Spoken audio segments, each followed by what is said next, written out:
Hello everyone, how are you all doing? I hope all of you are doing great. So in this video we will see chapter number 2. So let us just start the chapter. सबसे पहले एक coat दिया हुआ है Nelson Mandela जी का 1995 में उन्होंने कहा था Our destinies are inextricably tied together.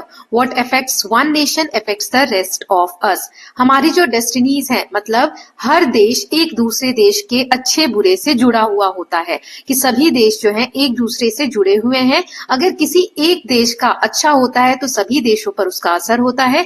वैसे ही अगर किसी एक देश में कुछ बुरा होता है या सही चीज नहीं हो रही होती है तो वो बदलाव हमें दूसरे देशों में भी देखने को मिलता है. जैसे कि बिजनेस हो गया, मौसम हो गया, बीमारी हो गई. जैसे अभी कोरोना कहाँ से स्प्रेड हुआ था और पूरे वर्ल्ड को इम्पैक्ट हुआ, राइट. ऐसे युद्ध कहीं पर हो रहा है, वॉर्स हो रही है, पीस हो रहा है, तो हर जगह को इफेक्ट करता है. ऐसा नहीं किसी एक कंट्री में हो रहा है तो उसका असर एक ही कंट्री में रहेगा. इसीलिए जो नेशंस हैं, जो कंट्रीज हैं, उनको आपस में मिलजुल कर रहना चाहिए और एक दूसरे की मदद करनी चाहिए क्योंकि सब भलाई एक दूसरे से जुड़ी हुई होती है. ओके, तो इसीलिए इस बात को हम इस चैप्टर में पढ़ने वाले हैं कि हमारे जो पड़ोसी देश हैं, हमारे जो आसपास की कंट्रीज हैं, वो हमारे सिर्फ सीमा से जुड़े हुए नहीं होते हैं, मतलब सिर्फ बाउंड्रीज से जुड़े हुए आपस में नहीं होते हैं, बल्कि आपसी एक दूसरे के सहयोग के साथ, आपसी एक दूसरे के साथ सामंजस्य बिठाकर और फिर आगे सरवाइव करते हैं. ओके, सो यही हम समझने वाले हैं. यहाँ पर एक मैप दिया हुआ है, ये हमारी कंट्री, ये देख सकते हो इंडिया. यहाँ पर नेबरिंग कंट्रीज देखो. नेबरिंग कंट्रीज जो होती है दो तरीके की होती है. एक होती है लैंड नेबर जो जमीन के रास्ते से जुड़ी हुई है, और यहाँ देखो पानी ही पानी है. यहाँ पे 3 वाटर बॉडीज भी हैं, बे ऑफ बंगाल, अरेबियन सी और इंडियन ओशन. ये आगे क्वेश्चन भी है आपके चैप्टर में. अब लैंड कंट्रीज, लैंड नेबर्स कौन से होते हैं? जो जमीन के थ्रू जुड़े हुए हैं इंडिया से, जमीन की बाउंड्री से. जैसे इधर पाकिस्तान हो गया, थोड़ा सा बॉर्डर यहाँ पर अफगानिस्तान भी शेयर करता है इंडिया के साथ यहाँ पर. फिर चाइना हो गया, भूटान हो गया, नेपाल हो गया. ये देखो रेड डॉट्स बने हुए हैं ना, ये इनकी कैपिटल है. भूटान की कैपिटल थिम्पू, नेपाल की काठमांडू, फिर म्यांमार है यहाँ, देन बांग्लादेश, थाईलैंड. तो ये थाईलैंड तो नहीं है हमारी नेबरिंग कंट्री, ऐसे लैंड से कनेक्टेड नहीं है, बट यस अगर मैरीटाइम बोले, दूसरा एक तो हो गया लैंड नेबर्स जो लैंड के थ्रू कनेक्टेड है ना, जैसे अफगानिस्तान, पाकिस्तान, चाइना, नेपाल, भूटान, बांग्लादेश. और कुछ है जैसे कि समुद्र के रास्ते, ओशन से, सी से हमारे नेबर्स हैं, जैसे कि मालदीव्स, श्रीलंका, थाईलैंड, मलेशिया. ये सारे जो हमारे इंडियन ओशन के अराउंड है, बे ऑफ बंगाल के अराउंड है, राइट.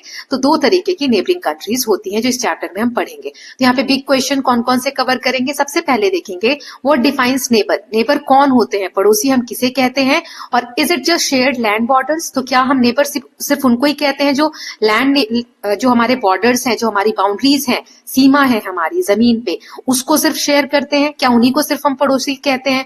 और how do geography and history influence the nature of India's relationship with her neighbour. India की जो ज्योग्राफी है उसने पास्ट में या फिर किस तरीके से इम्पैक्ट डाला है इंडिया के उसके पड़ोसी कंट्रीज के साथ में.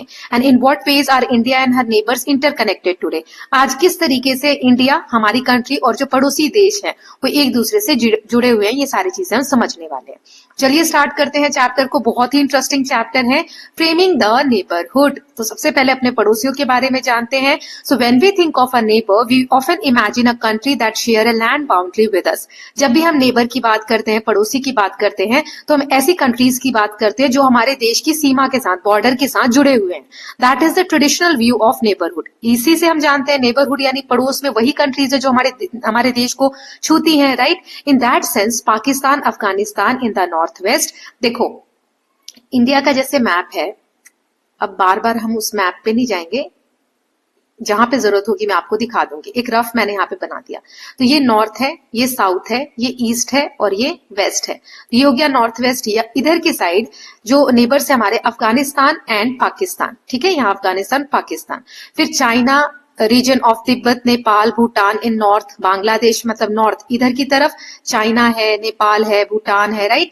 और इधर की तरफ ईस्ट की तरफ आप आएंगे तो यहाँ पर बांग्लादेश है, फिर म्यांमार है यहाँ, right. So in the east are indeed our neighbours. ये सारी कंट्रीज हमारे लैंड से कनेक्टेड हैं, इंडिया के लैंड बॉर्डर से कनेक्टेड हैं, इसीलिए इन्हें हम लैंड नेबर्स कहते हैं. सो इंडिया की जो टोटल लैंड बाउंड्री है वो 15,100 किलोमीटर है. देखो लैंड बाउंड्रीज क्या होती है इस मैप पे मैं आपको समझाती हूँ. जो जमीन वाला हिस्सा है, मतलब कि ये वाला, ये आप जो ये एरिया है ना, इसको आप कहोगे लैंड बाउंड्रीज, ठीक है. तो ये जो हिस्सा है इससे जो नेबर कनेक्ट होते हैं उसे हम कहते हैं लैंड नेबर्स। और इसकी जो लेंथ है, ये जो रेड लाइन मैंने अभी ड्रॉ की, ये टोटल कितनी है, तो 15,100 kilometre and passes through diverse landscape. और ये जो बाउंड्री है ये अलग अलग लैंडस्केप से होकर जाती है। कहीं पर डेजर्ट है, यहाँ पर राजस्थान वाला हिस्सा इधर क्या है, डेजर्ट है। फिर प्लेन वाला एरिया भी इधर आता है, फॉरेस्ट है, माउंटेन है। इधर नॉर्थ वाले पार्ट में क्या है, हिमालयन माउंटेन रेंजेस है, मार्शेस हैं। मार्शेस ऐसी जगह होती है जो ना बिल्कुल सूखी होती है, ना ही वहां पे बिल्कुल फ्लो में पानी बह रहा है, जैसे कीचड़ जैसा होता है। मार्शेस उन एरियाज को बोलते हैं, रिवर वैलीज हैं। तो ये जो बाउंड्री है इंडिया की, नदर्न बाउंड्री, वो बहुत सारे डाइवर्स लैंडस्केप से होकर गुजरती है। India however has always been a maritime nation surrounded by sea on 3 sides. India के तीनों तरफ मैरीटाइम होता है सी से रिलेटेड, ठीक है, सी से रिलेटेड, समुद्र से रिलेटेड। इंडिया को मैरीटाइम नेशन भी कहा जाता है, तीन तरफ से समुद्र से ये घिरी हुई है हमारी कंट्री, है ना। एक तरफ मैंने आपको बे ऑफ बंगाल बताया, एक तरफ अरेबियन सी और साउथ में इंडियन ओशन। इस कारण this make Sri Lanka and Maldives are immediate neighbour across the waters. तो श्रीलंका और मालदीव्स जो है, ये देखो, ये मालदीव्स, ये श्रीलंका, ये हमारे इमीडिएट बिल्कुल पास के नेबर से अगर मैरीटाइम पर्सपेक्टिव से देखें तो, ठीक है। But if we look at India from high altitude satellite, अगर बहुत ऊंचाई से आप इंडिया को देखोगे आसमान से या ऊपर से जब हम देखते हैं सैटेलाइट्स की मदद से, we can also see that nations like Iran, Oman, Thailand, Malaysia, Singapore, Indonesia are part of maritime neighbourhood. तो ये कंट्रीज भी इंडिया के नेबरहुड में आ जाती हैं जब आप बहुत ऊंचाई से देखते हो। तो in this chapter we use their understanding of a wider neighbourhood to situate India central and strategic place in South Asia. India जो कंट्री है, टुगेदर विद चाइना और बाकी की जो कंट्री के हम नाम पढ़ रहे हैं, साउथ एशिया का ये पार्ट है। तो साउथ एशिया में इंडिया की क्या सिचुएशन है, इंडिया कहां पर प्लेस करता है अपने नेबरिंग कंट्रीज के अराउंड, वो आप इस चैप्टर में हम समझने वाले हैं। अब इस मैप में आपको दिखाया भी गया है 2.1 वाला जो ये मैप था, इसमें, है ना, कौन कौन सी कंट्रीज देखी हमने, जैसे ओमान, है ना, ईरान, यहाँ पर आप देख सकते हो मलेशिया, सिंगापुर, इंडोनेशिया। तो ये भी हमारे, अगर आप बहुत ऊंचाई से देखोगे तो ये मैरीटाइम नेबर्स ही है ये सारे, राइट। तो ये यहाँ पे कहा गया है। Now don't miss out. So maritime neighbour कौन से होते हैं, ऑलरेडी मैं आपको बता चुकी हूँ। A maritime neighbour is a country connected to another by a shared sea और ओशियन। ऐसी कंट्रीज जो एक दूसरे से कनेक्ट है, किसके थ्रू, या तो उनके बीच में समुद्र है या सागर है, even without a direct land border, land से कनेक्टेड ना होने के बावजूद भी वो एक दूसरे से जुड़े हुए हैं। Revisit the chapter oceans and continents, जो हमने ग्रेड 6 में पढ़ा था ये चैप्टर, उसमें भी हमने चीजें देखी थी। सो ओशन जो है ये एक्ट करते हैं as a vital link, facilitating centuries of trade, cultural exchange and historical ties. Ocean से ही ट्रेड का रास्ता बनता है ना, जो समुद्री व्यापार किए जाते थे। ये देखिए आपको रास्ता मैप में भी दिया गया है, समुद्र के रास्ते से भी व्यापारी एक कंट्री से दूसरी कंट्रीज में आते थे, राइट। ऐसे ही हमारी कंट्रीज में भी बहुत सारे जो वर्ल्ड की अदर कंट्रीज है आए, इतिहास में अगर हम पढ़ते हैं, जब इस चैप्टर को हमने पढ़ा था तो देखा था, तो इसमें लोग व्यापार करने आते हैं, कल्चर एक दूसरे के साथ एक्सचेंज होते हैं, राइट। और हिस्टोरिकली बहुत प्राचीन समय से ऐसे एक दूसरे के साथ व्यवहार बनते चले आ रहे हैं। So in this chapter we will visit only maritime neighbours nearest to India. So इस चैप्टर में हम उन मैरीटाइम नेबर्स को पढ़ेंगे जो इंडिया के पास में है, ठीक है। नाउ यहाँ दिया हुआ है 2.2, जो अभी मैं आपको फिगर दिखाने वाली हूँ, map. Identify 3 larger water bodies that surround India. So ये मैं आपको ऑलरेडी बता चुकी हूँ कौन सी वाटर बॉडीज है। एक ही अरेबियन सी, ये Indian Ocean and Bay of Bengal. Okay, now अब यहाँ पर इस मैप को आगे और समझाया गया, ये मैंने आंसर्स लिख दिए हैं। इसमें और क्या आप समझ सकते हो, देखो मैं आपको ये इरेज करके बताती हूँ, या आगे आपको समझाया भी गया है, हम यही समझ लेते हैं ताकि जब वो आगे आएगा तो आपको आसानी लगेगी। ओके, देखिए इसमें जो ये रेड कलर की आप लाइंस देख रहे हैं, है ना, बहुत सारी रेड कलर की लाइंस हैं, तो ये क्या दिखाती हैं, ये लैंड रूट्स हैं। यहाँ पर देखो लिखा है लैंड रूट, मतलब जमीन के रास्ते से कैसे एक दूसरे से व्यापार के लिए, किसी के लिए कंट्रीज में रास्ते हैं या कनेक्ट हुए एक दूसरे से। फिर लैंड रूट, इंडिया के कौन कौन से ग्रीन कलर के जो रास्ते दिख रहे हैं ना, ये रास्ते दिखाए जा रहे हैं कि किस तरीके से कंट्रीज एक दूसरे से कनेक्टेड है और इंडिया में किस तरीके से रास्ते हैं। और ये जो रास्ते आपको दिख रहे हैं पानी के बीच में, ये लाइट ब्लू कलर से, ये मैरीटाइम रूट है, समुद्री रास्ते हैं। ठीक है। नाउ डोंट मिस आउट, एक और फैक्ट दिया है, Indian ocean is the third largest ocean in the world. Indian ocean जो है वो पूरे विश्व में तीसरे नंबर पे है, लार्जेस्ट है, बड़ा अगर हम देखें तीसरे नंबर पे आता है, और सबसे बिजी रूट है, where half of the world's container ships, 1/3 of the bulk cargo and 2/3 of the world's oil are transported. ये बहुत ज्यादा बिजी ओशन है पूरे वर्ल्ड में। यहाँ पूरी दुनिया का आधा, अगर हम शिप जो ऐसे होते हैं, शिप जो कंटेनर कैरी करते हैं, वो वाले शिप यहाँ से ट्रेवल करते हैं, 1/3 पूरी दुनिया का 1/3, मान लो 30 अगर पूरी दुनिया में कार्गोज ट्रेवल कर रहे हैं ओशन से, तो उसका 10 तो इंडियन ओशन से ही पास होकर जाते हैं। ऐसे ही 2/3 जो ऑयल है वर्ल्ड का वो यहाँ से ट्रांसपोर्ट होता है। सो इंडियन ओशन जो है ये कनेक्ट करता है बहुत सारी कंट्रीज को, which are home to around 2.7 billion people. ये जिन जिन कंट्रियों को इंडियन ओशन जोड़ता है, जैसे इंडियन ओशन ये है, ये वाला पूरा पार्ट है ना, ये जिन जिन कंट्रीज को जोड़ता है, इधर अफ्रीका है, इधर मलेशिया है, इंडोनेशिया है, सिंगापुर है, तो ये जो कंट्रीज है ये लगभग कितनी पॉपुलेशन इन कंट्रीज में रहती है, 2.7 बिलियन पीपल। सो कंट्रीज अराउंड इंडियन ओशन, हम अगर एक अप्रोप्रिएट या अप्रोक्स नंबर बोले तो 2.7 बिलियन पीपल को इनका ये होम है। ठीक है। Now with a long coastline, कितनी लंबी कोस्ट लाइन है, अभी हमने लैंड बाउंड्रीज देखी थी, 15,100 किलोमीटर है इंडिया की लैंड बॉर्डर्स। अब कोस्ट लाइन अगर हम बोलते हैं, मतलब समुद्र जो हमारा बॉर्डर है, ये वाला ओशन वाला जो पार्ट है, ये जो बाउंड्री है इंडिया की, वो कितनी है, 11,100 kilometre. India holds a unique maritime position, इसकी बहुत इंपॉर्टेंट एक लोकेशन है इंडियन ओशन के बीच में। हर पेनिनसुलर शेप, पेनिनसुलर क्या होता है, 3 ऐसे ट्रायंगुलर शेप जो होता है, तो इंडिया का जो ये पेनिनसुलर नीचे वाला शेप है, it extend deep into Indian Ocean, ये पूरी तरीके से इंडियन ओशन में है। A location that provides India with access to important sea routes, making her a vital link between South east Asia, West Asia and Africa. So India का ये वाला जो पार्ट है ना, सदर्न टिप जो है, ये इंडियन ओशन में पूरी तरीके से है, ये वाला। इससे बहुत सारे रास्ते कनेक्ट होते हैं, आप देख रहे हो मैरीटाइम कितने रूट्स कनेक्ट हो रहे हैं, राइट। तो इधर ये वेस्ट एशिया, इधर वेस्ट एशिया, ये वाली कंट्रीज को ये कनेक्ट करते हैं ना, ये यहाँ पे नाम दिया हुआ है सबका, अफ्रीका के साथ भी। This has allowed India to play a key role in trade and regional cooperation. Regional cooperation मतलब क्या होता है, जितने भी आसपास की कंट्रीज है उनके बीच में एक कोऑपरेशन, एकजुट होकर मिलजुल कर काम करने के लिए एक दूसरे को प्रेरित करना, ऐसे में इंडिया का रोल बहुत इंपॉर्टेंट है। India's port serve as gateway for import and export. India का जो पोर्ट है, पोर्ट क्या होते हैं, जहां पर जो जहाज है, जो शिप है, वो आ रही है, अपना सामान खाली कर रही है, फिर से भर रही है, तो ऐसे जो पोर्ट्स है, इंडियन पोर्ट्स है, आप देखोगे बहुत इंपॉर्टेंट लोकेशंस है यहाँ पर। बहुत सारी, जैसे यहाँ से कोई कंट्री जो व्यापार करने इधर की कंट्रीज में जाएगी तो इंडिया से होकर ही जाएगी, है ना, बहुत सारे मैक्सिमम केसेस वही होते हैं। तो बहुत सारे इंपॉर्टेंट पोर्ट्स यहाँ पर लोकेटेड हैं। And her central position helps in providing timely humanitarian aid and disaster relief in the region. और कहीं पर कुछ अगर नुकसान हो जाता है, कोई प्राकृतिक आपदा आ जाती है किसी कंट्री में, तो क्योंकि इंडिया की लोकेशन, पोजीशन इतनी अच्छी जगह पर है कि बहुत टाइमली, समय पर ह्यूमैनिटेरियन एड जो होते हैं, सहायता होती है, मदद होती है, वो पहुंचा पाती है कंट्री, है ना। किसी भी कंट्री में मान लो मालदीव्स में कुछ प्रॉब्लम आ गई और हेल्प चाहिए, तो इंडिया तुरंत सहायता पहुंचा सकता है, क्योंकि इसकी लोकेशन बहुत अच्छी जगह पर है। यहां से अगर आएगी हेल्प तो बहुत टाइम लगेगा, यहां से हेल्प आएगी तो बहुत टाइम लगेगा, यहां से बहुत टाइम लगेगा, चाइना पहुंचाना चाहे तो बहुत टाइम लगेगा, लेकिन इंडिया से बहुत पास में है जगह, राइट। यही यहाँ पे बताया गया है। नाउ सच इन्वॉल्वमेंट, अब इंडिया इतना ज्यादा इन्वॉल्व हो रहा है, या हम देख पा रहे हैं कि कैसे हेल्प कर सकता है एक दूसरी कंट्रीज की, या उसका पोजीशन कितना अच्छा है इंडियन ओशन में। तो इसी को कहा जाता है रीजनलिज्म।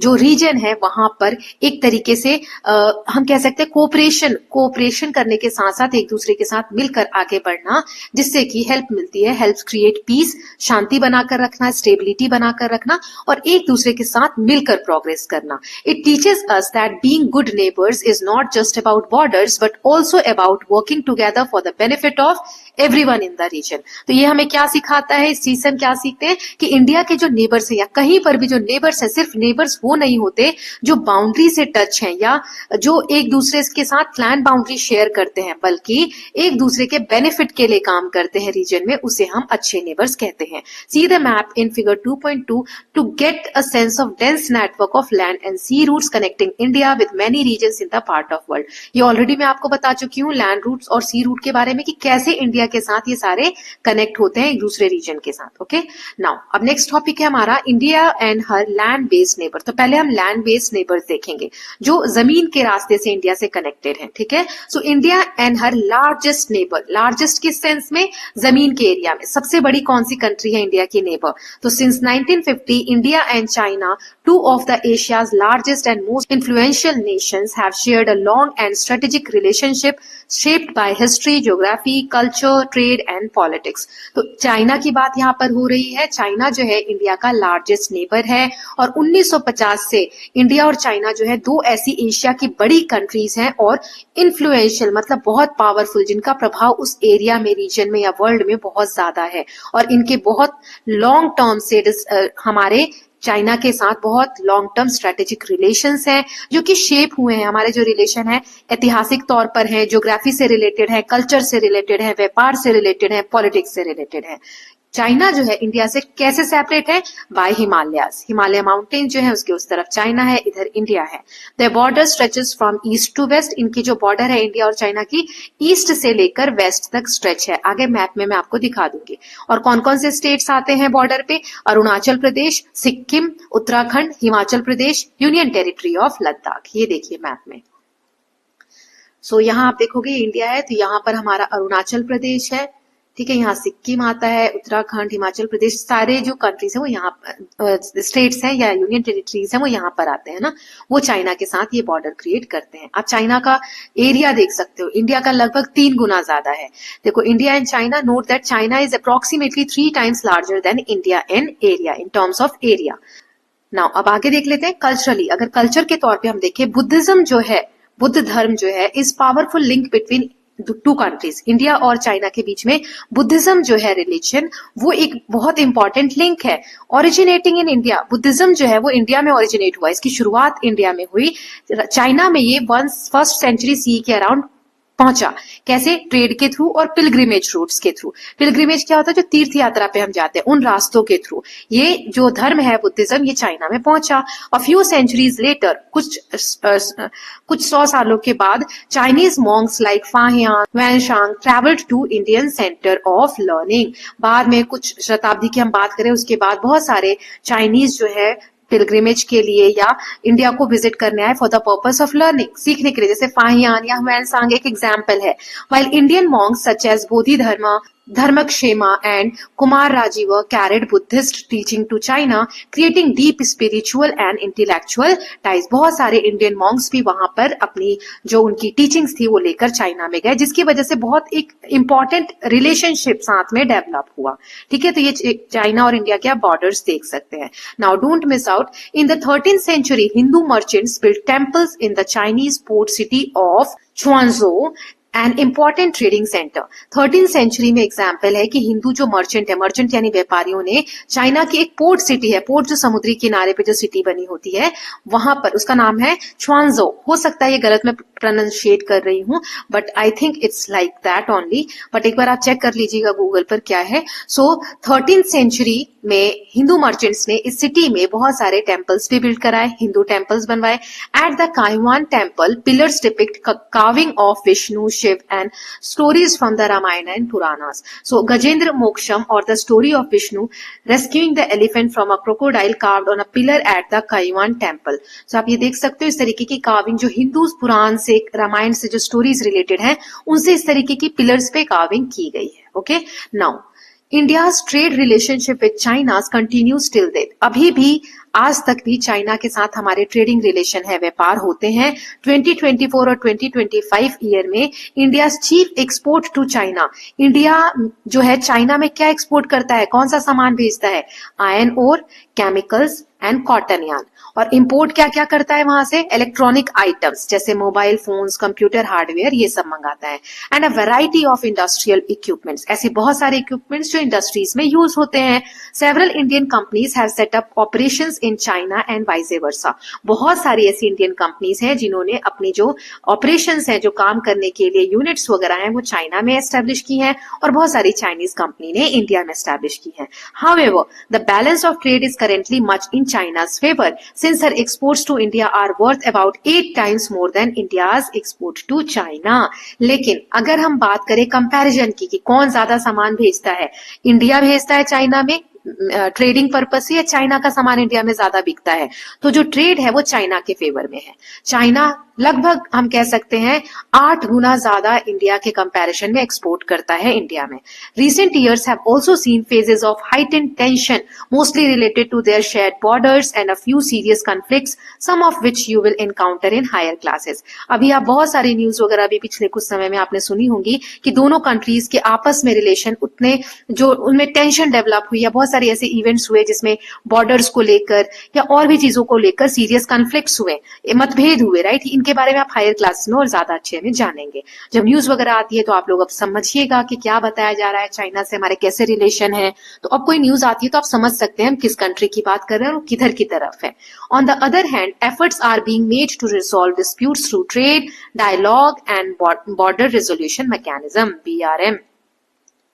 सो ये जो डिस्प्यूट हुए हैं, ये जो कन्फ्लिक्ट्स हुए हैं एक दूसरे के साथ, मतभेद, इनको रिजॉल्व करने की कोशिश की जा रही है ट्रेड के साथ, व्यापार के थ्रू, डायलॉग यानी बातचीत करके, और BRM के थ्रू, बॉर्डर रेजोल्यूशन मैकेनिज्म के थ्रू, जिसमें बॉर्डर्स को लेकर अगर कोई डिस्प्यूट है तो उसमें बातचीत करके चीजों को सॉल्व करने की कोशिश की जा रही है. नाउ नेक्स्ट देखते हैं इंडिया और पाकिस्तान. तो इंडिया और चाइना के बारे में हमने पढ़ लिया. अब देखो ये येलो कलर से यहाँ पाकिस्तान दिखाया गया, थोड़ा सा यहाँ से ये वाला शेडेड रीजन है, पिंक कह सकते हो, अफगानिस्तान भी शेयर करता है बाउंड्री इंडिया के साथ. ओके, तो अभी हम इंडिया और पाकिस्तान के बारे में पढ़ते हैं. सो बिफोर 1947, 1947 से पहले, a legacy of colonial era that continue to shape the present Pakistan was part of India.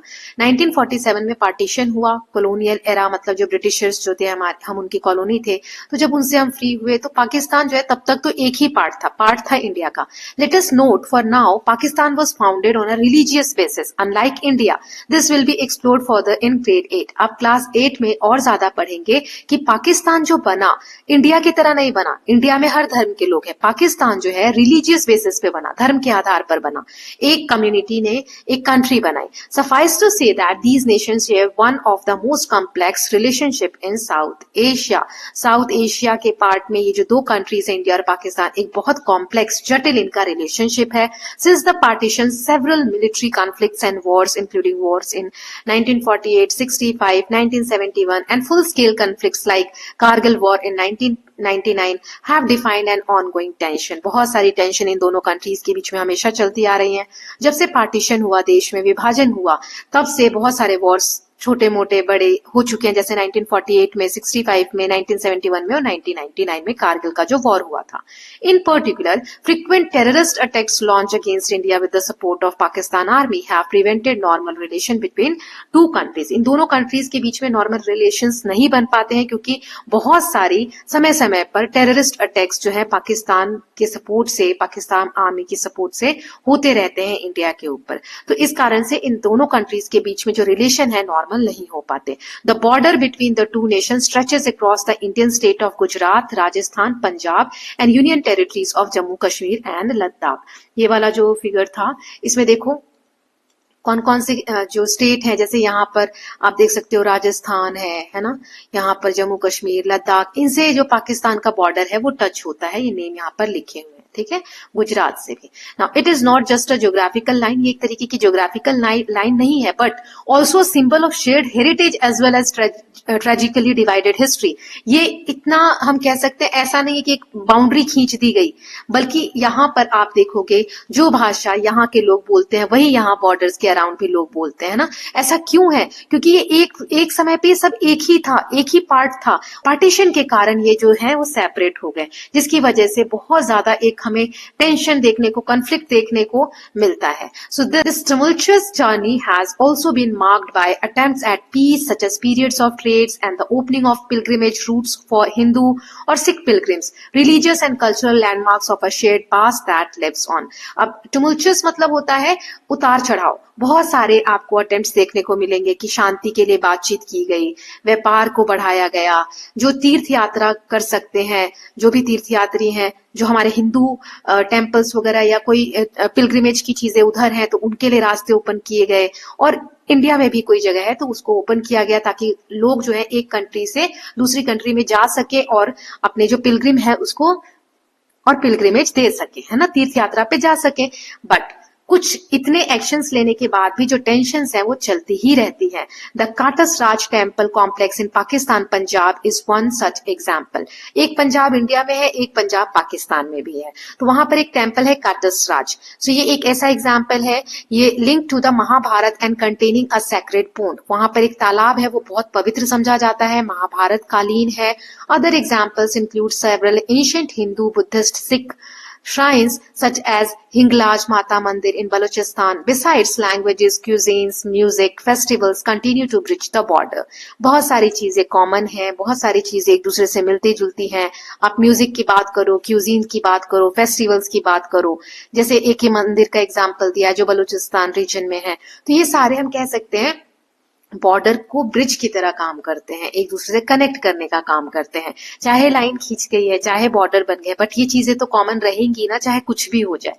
Now don't miss out, यहां दिया हुआ है Kartarpur corridor is a visa free border crossing between India and Pakistan. Kartarpur corridor जो है, इसमें आप बिना वीजा के इंडिया के लोग Pakistan allow Indian pilgrims to visit the gurdwara Darbar Sahib इन करतारपुर पाकिस्तान। गुरुद्वारा जो दरबार साहिब है ये करतारपुर जगह है पाकिस्तान में, वहां पर है, तो वहां पर इंडियन पिलग्रिमेज जो है वो जा सके, विजिट कर सके, इसके लिए ये कॉरिडोर बनाया गया जो वीजा फ्री है, वीजा की जरूरत नहीं है जाने के लिए। Pilgrims using the corridor do not need a visa, वहां पर जाने के लिए वीजा की जरूरत नहीं है, सिर्फ परमिट चाहिए, which makes it easier for thousands of people to visit the gurdwara. हजारों लोग इस कारण से गुरुद्वारा जा सकते हैं। This gurdwara holds great religious significance as it is the final resting place of Guru Nanak Dev, the founder of Sikhism। इस गुरुद्वारा का, गुरुद्वारा दरबार साहिब का क्यों इतना इंपॉर्टेंस है, ये क्यों इतनी इंपॉर्टेंट जगह है, क्योंकि गुरु नानक देव जिन्होंने सिखिज्म की शुरुआत की थी, उन्होंने अपने जो लास्ट के दिन थे, जो फाइनल डेज थे उनके, उन्होंने वहीं पे स्पेंड किए।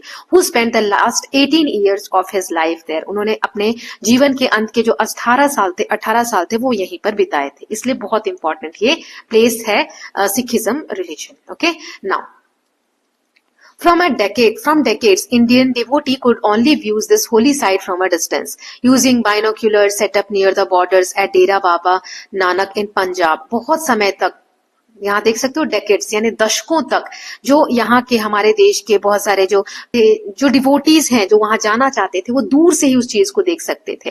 बाइनोक्यूलर्स, जो क्यूलर्स मतलब कि लेंसेज की सहायता से देख सकते थे। The idea for a corridor was first proposed in 1990s but only became a reality in 2019। 2019 में शुरुआत, तो इसकी सोच तो 1990 से ही हो रही थी कि ऐसा एक कॉरिडोर बनाया जाए जिससे कि वहां जाया जा सके, लेकिन 2019 में लगभग 30 साल बाद ये कॉरिडोर बना और ऑफिशियली ओपन हुआ to mark Guru Nanak 550th birth anniversary. 550 उनकी जन्म तिथि जो मनाई जाती है उस पर ये जो कॉरिडोर है ये ओपन हुआ।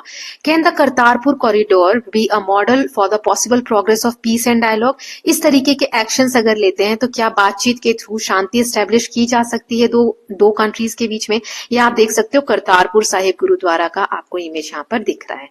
सो नेक्स्ट है अ न्यू बॉर्न नेबर, एक नया पड़ोसी कंट्री। कौन है वो? बांग्लादेश। देखो, जब इंडिया आजाद हुआ तो पार्टीशन हुआ है ना, तो पाकिस्तान और ये जो कंट्री है ये वाला जिसमें मैं अभी कलर फिल कर रही हूँ, ये बांग्लादेश है, ठीक है। तो ये दोनों ही कंट्री जो थी पाकिस्तान थी। इसको न्यू बॉर्न क्यों कहा जा रहा है और इसका नाम बांग्लादेश क्यों हो गया? ये वेस्ट पाकिस्तान था और ये ईस्ट पाकिस्तान था, ये रेड वाला है ना जो मैंने अभी कलर किया। तो फिर ये बांग्लादेश कैसे बन गया? चलिए पढ़ते हैं उसके बारे में। इसीलिए इसको न्यू बॉर्न कहा जा रहा है क्योंकि ये बाद में बना है।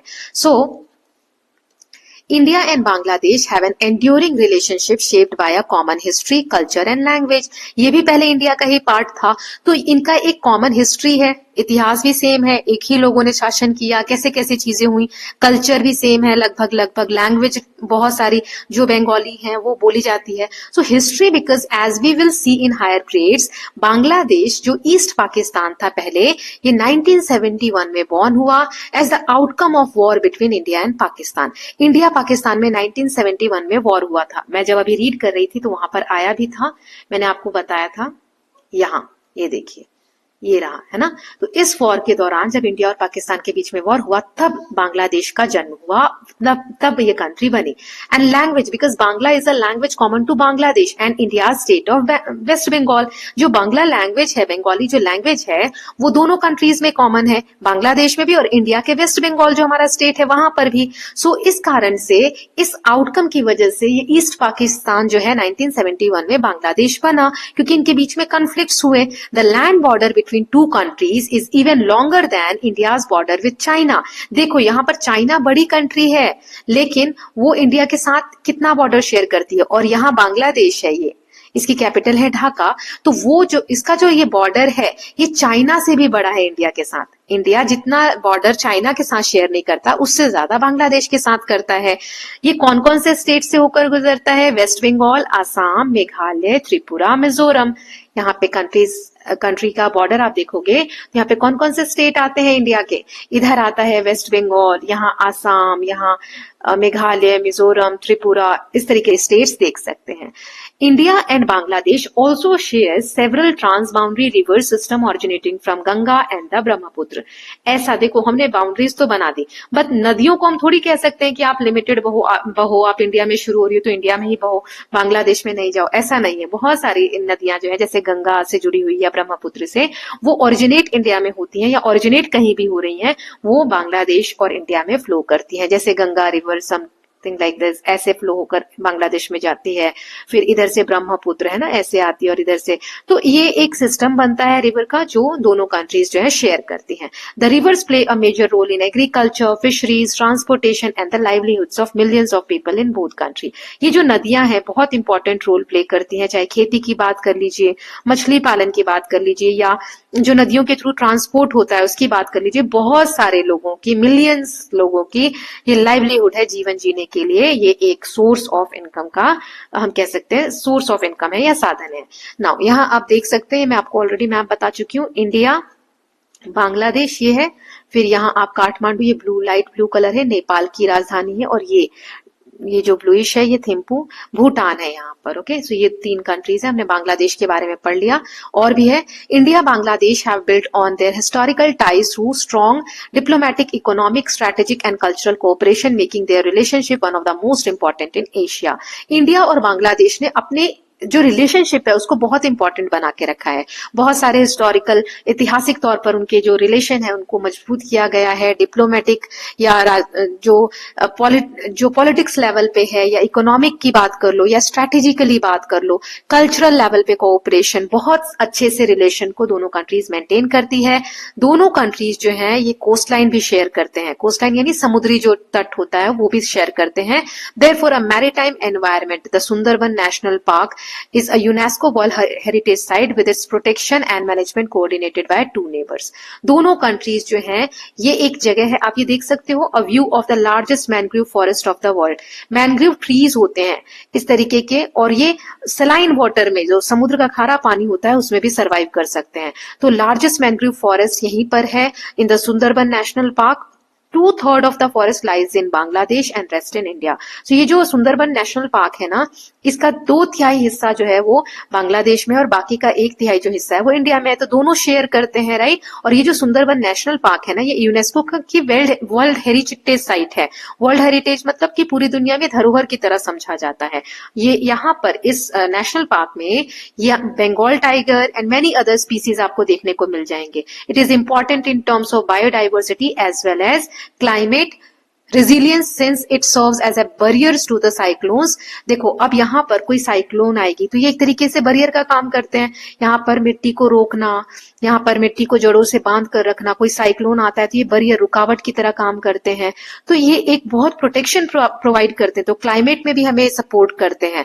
हाउएवर, लेकिन ग्लोबल वार्मिंग के कारण और क्लाइमेट चेंज हो रहा है उसके कारण एक्सपर्ट्स का कहना है, वो अनुमान लगाते हैं, प्रिडिक्ट करते हैं that Bangladesh will have to face impact of rising sea level. समुद्र के किनारे है ये, यहाँ आप देख सकते हो बांग्लादेश, है ना। तो अगर समुद्र के पानी का लेवल बढ़ेगा तो बांग्लादेश के ऊपर खतरा आ सकता है। सकता है ना, ये प्रिडिक्शन है। सो सी लेवल क्यों बढ़ेगा, क्योंकि जो बर्फ वगैरह है वो पिघल रही है, क्योंकि ग्लोबल वार्मिंग, क्लाइमेट चेंज हो रहा है, तो बर्फ पिघलेगी तो समुद्र में ही पानी मिलेगा, समुद्र में पानी मिलेगा मतलब पानी जितना है उससे ज्यादा लेवल होगा, तो जो किनारे वाली कंट्रीज है उनको बहुत प्रॉब्लम्स होंगी। And increasingly intense cyclone in coming years, और बहुत सारे साइक्लोन्स डिस्टर्ब करेंगे कंट्री को। Many people are likely to loss their homes and see their livelihoods affected. बहुत सारे लोगों के जो जीवन यापन का साधन है उस पे इम्पैक्ट होगा, घर उनके बर्बाद हो जाएंगे अगर वहां पर साइक्लोन्स वगैरह आते हैं तो।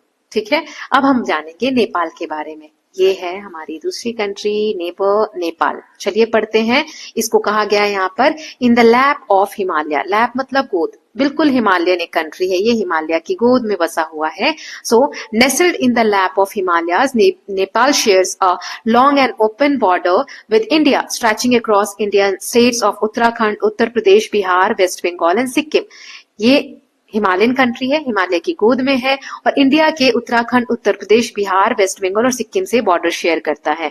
दिस ज्योग्राफिकल प्रॉक्सिमिटी मतलब होता है पास, बिल्कुल करीब, has allowed for centuries for interaction and cooperation between the two nations, and the relationship is marked by shared heritage, spiritual linkages, cross-border movement and political partnerships. So इसी कारण से, इतना पास होने के कारण ही, प्रॉक्सिमिटी के कारण ही अलग अलग लेवल से रिलेशन हमारे नेपाल के साथ हैं। चाहे आप बात कर लीजिए पॉलिटिक्स की या बात कर लीजिए स्पिरिचुअली कनेक्ट होने की, यहाँ के जो तीर्थयात्री हैं वहां जाते हैं, वहां से लोग आते हैं, या हेरिटेज की धरोहरों की बात करें, क्रॉस बॉर्डर मूवमेंट की बात करें, तो बहुत अच्छे तौर पे रिलेशंस हमारे नेपाल के साथ बने हुए हैं।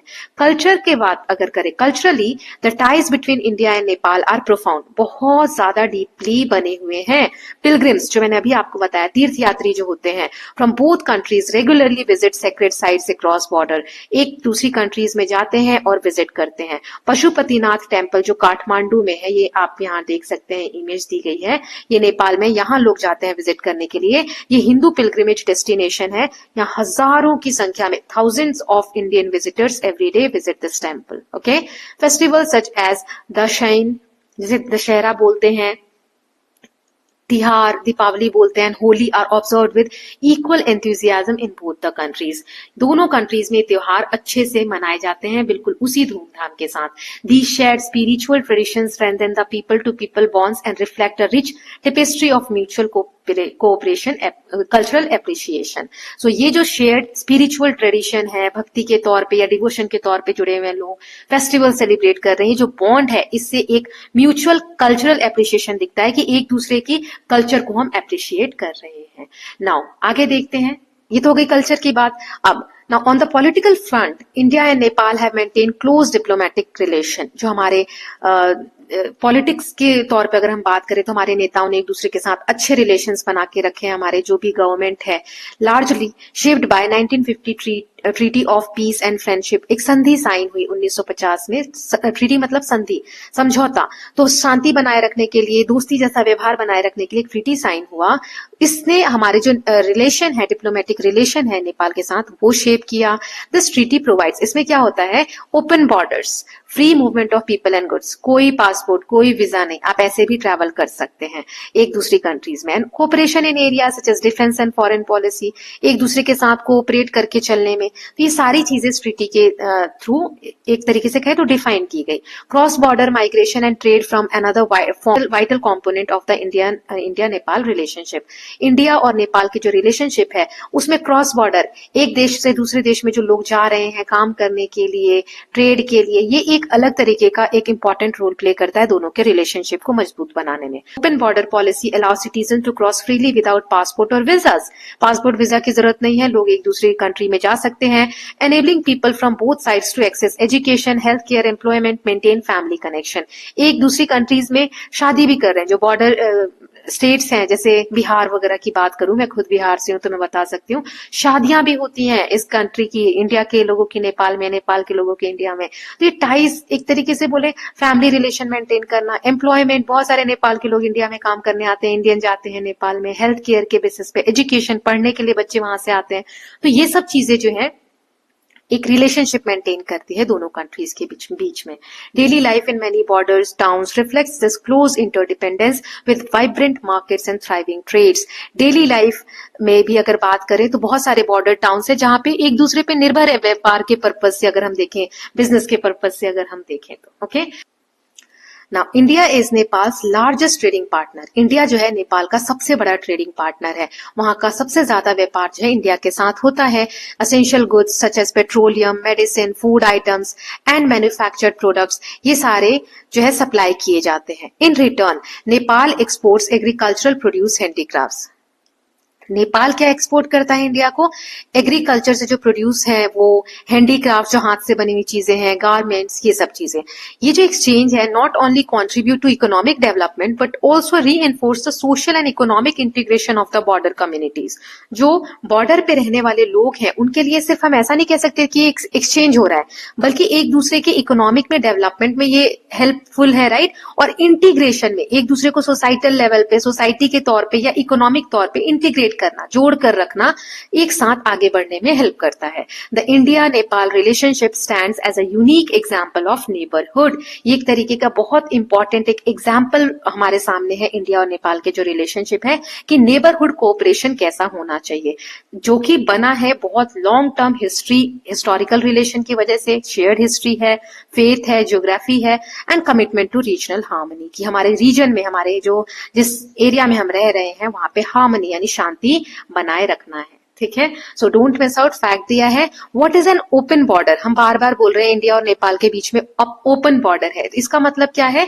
अगर दो countries, when people from two countries can travel across border, एक दूसरे के बॉर्डर को क्रॉस कर सकते हैं बिना वीजा और पासपोर्ट के, तो हम कहते हैं ओपन बॉर्डर्स। ये एनेबल करते हैं families living on both side to stay connected. इससे फैमिली कनेक्टेड रहते हैं आसानी से, काम के पर्पज से, एजुकेशन के पर्पज से, व्यापार के पर्पज से, या रिलीजियस कोई हमें तीर्थ यात्रा वगैरह पर जाना है तो हम आसानी से विजिट कर सकते हैं।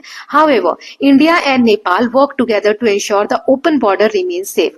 ऐसा नहीं है कि कोई भी जा सकता है तो आतंकवादी आ जाए एक दूसरे के कंट्री में, ऐसा नहीं है। तो इसके लिए सेफ रहे, ये सारी चीजें इंश्योर की जाती है और मिस यूज ना हो इसका। It is a symbol of trust and friendship between two countries. दो कंट्रीज के बीच में ये ट्रस्ट पे टिका हुआ है और फ्रेंडशिप के बेसिस से ये जो रिलेशन है वो डेवलप हो रहा है। Okay, now next is the land of thunder dragon. अब हम भूटान के बारे में पढ़ेंगे। मैंने आपको मैप में दिखाया भूटान कहां पर है, एक बार और देख लेते हैं। Here it is, just a second. Yes, ये थिम्पू इसका कैपिटल है और ये छोटी सी जो कंट्री आपको दिख रही है इसे हम कहते हैं भूटान। तो इसे कहा जाता है लैंड ऑफ थंडर ड्रैगन। आपको ऑब्जेक्टिव क्वेश्चन में आ सकता है लैंड ऑफ थंडर ड्रैगन किसे कहते हैं, तो आंसर है Bhutan. Okay, so Bhutan called Druk Yul or land of thunder dragon by its inhabitants is a small landlocked Himalayan kingdom nestled between India and China. अच्छा, लैंडलॉक मतलब क्या होता है? लैंडलॉक मतलब चारों तरफ से लैंड है, पानी का स्रोत कहीं नहीं है, मतलब ओशन वगैरह से कनेक्ट नहीं है। इधर चाइना है, इधर इंडिया है, तो ये लैंडलॉक है, लैंड के बीच में लॉक कंट्री है। ठीक है, और इसे लैंड ऑफ थंडर ड्रैगन कहा जाता है। तो कौन कौन सी कंट्री से ये घिरा हुआ है? एक तरफ से चाइना, एक तरफ से इंडिया। ठीक है, इंडिया में इधर ये सिक्किम से टच है और इधर वेस्ट बंगाल से टच है, इधर यहाँ पर आसाम, अरुणाचल प्रदेश, इन स्टेट से टच है। Over centuries Bhutan has developed strong economic and cultural links with India. शताब्दियों में अगर हम देखें, धीरे धीरे ऐतिहासिक तौर पर देखें, तो भूटान जो है बहुत अच्छे और स्ट्रॉन्ग इकोनॉमिक बेसिस पे, कल्चरल बेसिस पे इंडिया के साथ इनके लिंकेजेस अच्छे हैं। डोंट मिस आउट, फैक्ट दिया है, several important rivers originate in Bhutan and flow into India. बहुत सारी इंपॉर्टेंट नदियां जो है वो भूटान से ओरिजिन हुई है, मतलब वहां से शुरुआत होती है क्योंकि हिमालयन कंट्री है, माउंटेन्स है, वहीं से नदियां बहती हैं और इंडिया में बहकर आती हैं। तो ये सिर्फ एग्रीकल्चर के लिए वाइटल नहीं है, इंपॉर्टेंट नहीं है ये नदियां, but also serve as foundation for hydro electric power generation. जो बिजली वगैरह हम बनाते हैं, मतलब पानी को यूज करके जो इलेक्ट्रिसिटी जनरेट करते हैं, उसमें भी ये बहुत इंपॉर्टेंट एक बेस का काम करते हैं, which is one of the most significant area of bilateral cooperation. इससे दोनों कंट्रीज के बीच में एक बहुत इंपॉर्टेंट रिलेशन डेवलप होता है। बाय मतलब टू, बायलेटरल मतलब दो कंट्रीज के बीच में कोऑपरेशन का काम करते हैं, जो हाइड्रो इलेक्ट्रिक पावर्स हैं। Some major power plants contribute to Bhutan's economic growth and supply renewable energy to India. बहुत सारे ऐसे पावर प्लांट्स हैं जो कंट्रीब्यूट करते हैं भूटान की इकोनॉमिक ग्रोथ में और रिन्यूएबल एनर्जी इंडिया को सप्लाई करते हैं। ये भूटान का एम्बलम है, चिन्ह जो बोलते हैं। Notice the dragons that symbolise the land of thunder dragon, इसमें जो ड्रैगन्स बने हुए हैं आप देख सकते हो, ये सिंबल है इसका कि लैंड ऑफ थंडर ड्रैगन इसे कहा जाता है। What other elements look familiar, इसमें और क्या आपको फैमिलियर दिख रहा है वो आपको फाइंड आउट करना है। चलिए अब आगे देखते हैं। यहाँ इमेज है the Tala hydro electric project built with support of India. ये हाइड्रो इलेक्ट्रिक एक प्रोजेक्ट है तला, ये इंडिया के सपोर्ट से बना है। Dedicated to the peoples of Bhutan and India by two countries respective prime minister in 2008। दोनों कंट्री के जो उस वक्त के प्राइम मिनिस्टर इंडिया के थे मनमोहन सिंह, डॉक्टर मनमोहन सिंह, उनके और जो भूटान के उस वक्त के प्राइम मिनिस्टर थे, दोनों के कोऑपरेशन से ये प्रोजेक्ट लॉन्च हुआ, शुरू हुआ। Okay, now cultural and religious ties further strengthen the bond between the two nations. Culture basis पे या religious basis पे जो एक relation है वो और ज्यादा दोनों countries के बीच में important हो जाता है। Rooted in the shared heritage of Buddhism, Bhutan and India maintain deep spiritual connection. Buddhism एक ऐसा common हम बोल सकते हैं लिंक है जो दोनों countries को spiritual basis पे connect करता है। भूटानीज जो pilgrims है, जो भूटान से लोग तीर्थ यात्रा पर आते हैं, वो जो बुद्धिस्ट साइट है इंडिया में, जैसे बोध गया बिहार में है, राजगीर, नालंदा, उदयगिरी और सिक्किम, यहाँ पर विजिट करने आते हैं। The influence of Indian Buddhist masters such as guru Padmasambhava, गुरु यहाँ लिखा है Rinpoche, who introduced the Vajrayana school of Buddhism to Bhutan in 8th century CE, remains central to Bhutan's religious identity. जो यहाँ पर गुरुज की बात की गई है, so इंडियन बुद्धिस्ट जो मास्टर्स थे, बुद्ध धर्म में जो मास्टर्स हुए, जैसे कि यहाँ पे एक नाम दिया हुआ है, तो इनका इन्फ्लुएंस देखने को मिलता है भूटान के कल्चर में, भूटान की रिलीजियस आइडेंटिटी में।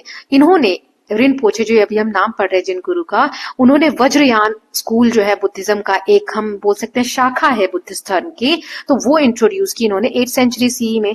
ये भूटान की जो रिलीजियस आइडेंटिटी है उसमें बहुत इंपॉर्टेंट रोल प्ले करता है। ये वज्रयान क्या है, इसके आगे, इसके बारे में यहाँ आगे डोंट मिस आउट में दिया है, तो हम वहां पर रीड कर लेंगे। Indeed the dragon found on Bhutan's emblem, जो अभी हमने देखा भूटान के जो एम्बलम है, चिन्ह है, उसमें जो ड्रैगन बने हुए हैं और फ्लैग है, is said to symbolise the thunderous voice of Buddha's teaching. जो बुद्ध भगवान थे, उनकी जो वो सिखाते थे, उसकी जो एक वॉइस है उसमें कितनी गर्जना है, कितनी देखते हैं डेप्थ है, उसके बारे में वो शो करता है। The relationship between India and Bhutan is marked by mutual respect. दोनों कंट्रीज आपस में एक दूसरे को म्यूचुअली रिस्पेक्ट करती है, स्ट्रैटेजिक तौर पे कोऑपरेट करती है, कल्चरल एफिनिटी देखने को हमें मिलती है। The partnership exemplifies how shared geography, spiritual heritage and economic collaboration can foster long lasting and peaceful relation ties.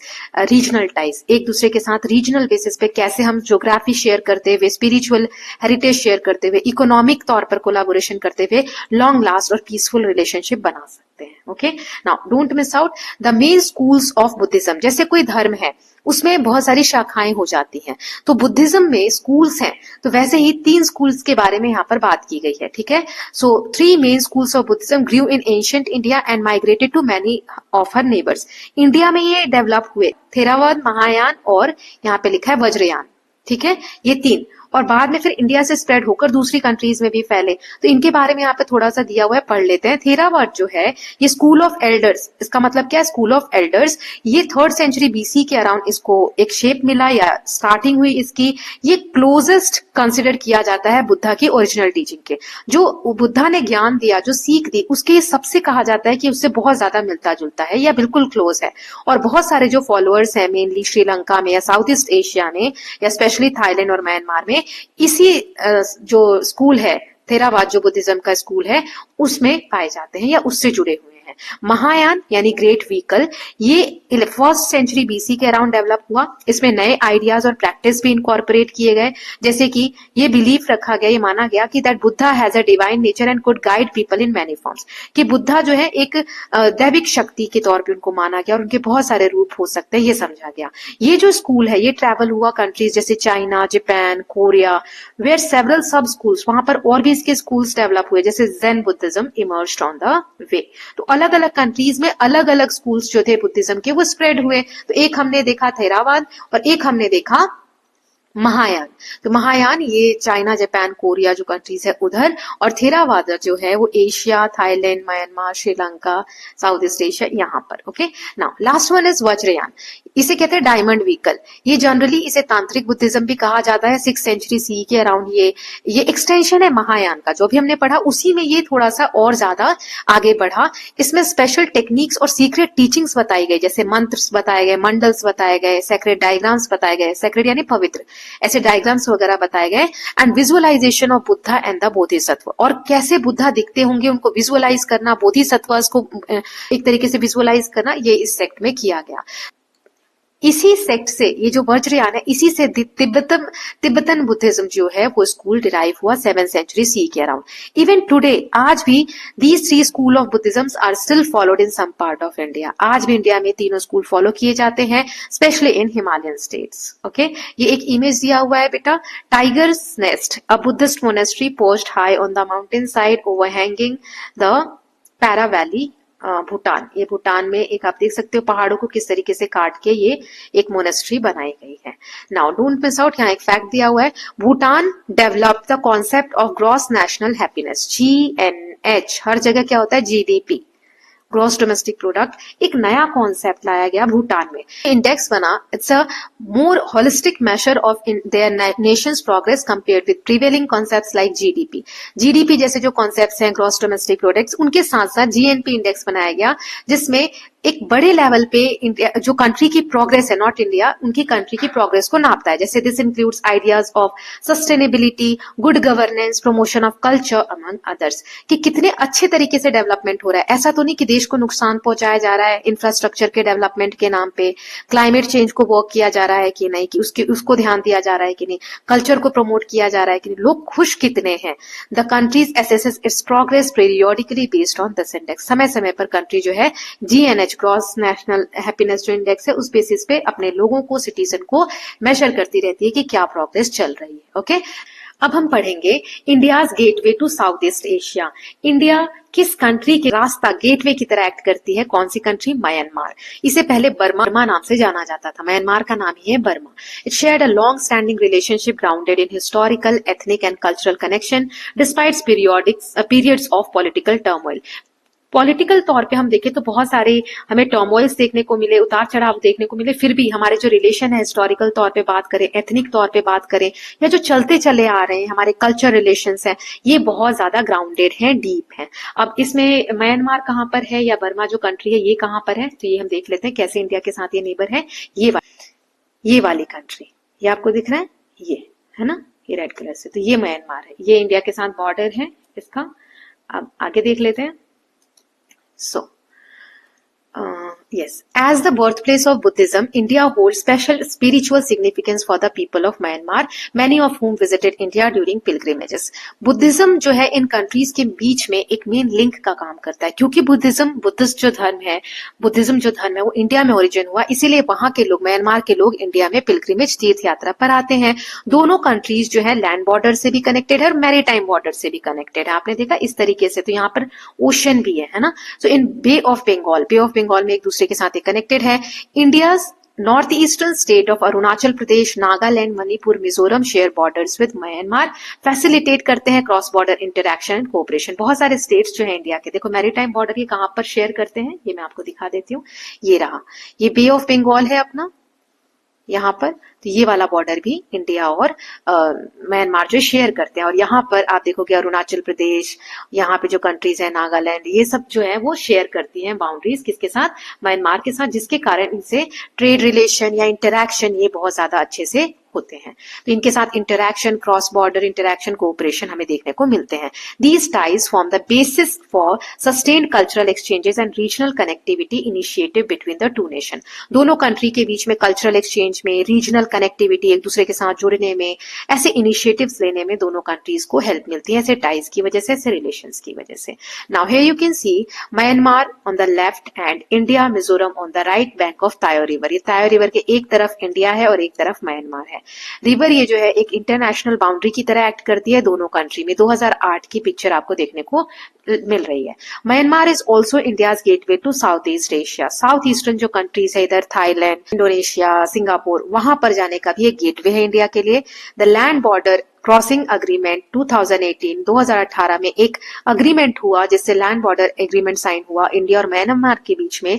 इसने आसान बना दिया क्रॉस बॉर्डर मूवमेंट, एक दूसरे की कंट्री के बॉर्डर को क्रॉस करने के लिए for people living in border areas. इसकी वजह से ट्रेड व्यापार बूस्ट हुआ, कनेक्टिविटी अच्छी हुई और जो लोगों के बीच में टाइज थे, रिलेशंस थे, वो डीपेन हुए, specially between India's north east and Myanmar. Over the past couple of years, कुछ हम पिछले वर्षों की बात करें, सम रिस्ट्रिक्शंस लगाए गए हैं have been placed on free movement across the land border on account of conflicts in this area।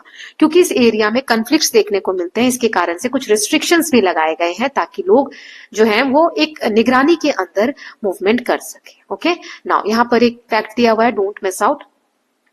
Anand Temple, Bagan. A few years ago, India helped restore the Anand Temple in Bagan, among others, that had been damaged by earthquake. Earthquake यानी भूकंप के कारण ये temple जो है बहुत क्षतिग्रस्त हो गया था, डैमेज हो गया था, जिसे इंडियन गवर्नमेंट ने हेल्प करके रीस्टोर किया है, उसका दोबारा से उसको ठीक ठाक करवाया है। India also gifted a 16-foot replica of Sarnath statue of the Buddha to the Phedgan Pagoda in Yangon, Myanmar. Myanmar में एक टेम्पल की तरह है, वहां पर सारनाथ का स्टैचू इतना बड़ा वहां दिया गया है, रेप्लिका है ना। So I hope this is clear. Now यहाँ एक इमेज दी गई है, national highway first Afghanistan from Zaranj to Delaram. It connects to the Asian highways network 1 AH1। Parts of NH44 in India are also part of AH1। अब हम पढ़ने वाले हैं अफगानिस्तान के बारे में। A landlock neighbour that is Afghanistan. Afghanistan भी लैंडलॉक है पूरी तरीके से। इसको भी हम मैप में एक बार देख लेते हैं ताकि आपको आगे जब मैं बताऊं तो थोड़ी आसानी हो समझने में। शुरुआत में ही हमने देखा था मैप में, है ना। ये देखो अफगानिस्तान का है, ये रहा।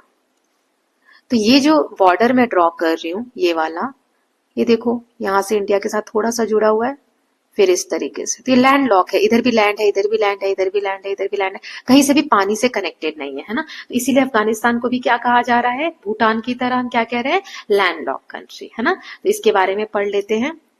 Afghanistan, a multi-ethnic landlocked country in South Central Asia, once shared a direct land border with India। जब पाकिस्तान इंडिया का पार्ट था तो अफगानिस्तान तो डायरेक्टली शेयर करता था बॉर्डर। हाउएवर जब पाकिस्तान 1947 में बन गया तो ये कॉम्प्लिकेट हो गया, दोनों कंट्रीज के बीच में एक्सेस, है ना, कनेक्ट है वो एक कॉम्प्लिकेट हो गया।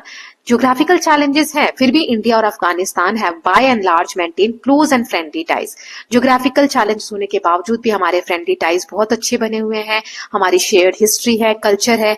बिसाइड सिग्निफिकेंट स्ट्रेटेजिक इंटरेस्ट, बहुत सारे ऐसे स्ट्रेटेजिकली तौर पर अगर हम देखें तो सेम इंटरेस्ट दोनों कंट्रीज के हैं और दोनों कंट्रीज जो है हिस्ट्री तौर पर भी, कल्चरल तौर पर भी बहुत सारे शेयर्ड, बहुत सारी चीजें जो हैं वो शेयर करती हैं कल्चरल तौर पे, है ना। इस वजह से हमारे जो रिलेशन है बहुत डीपली रूटेड है।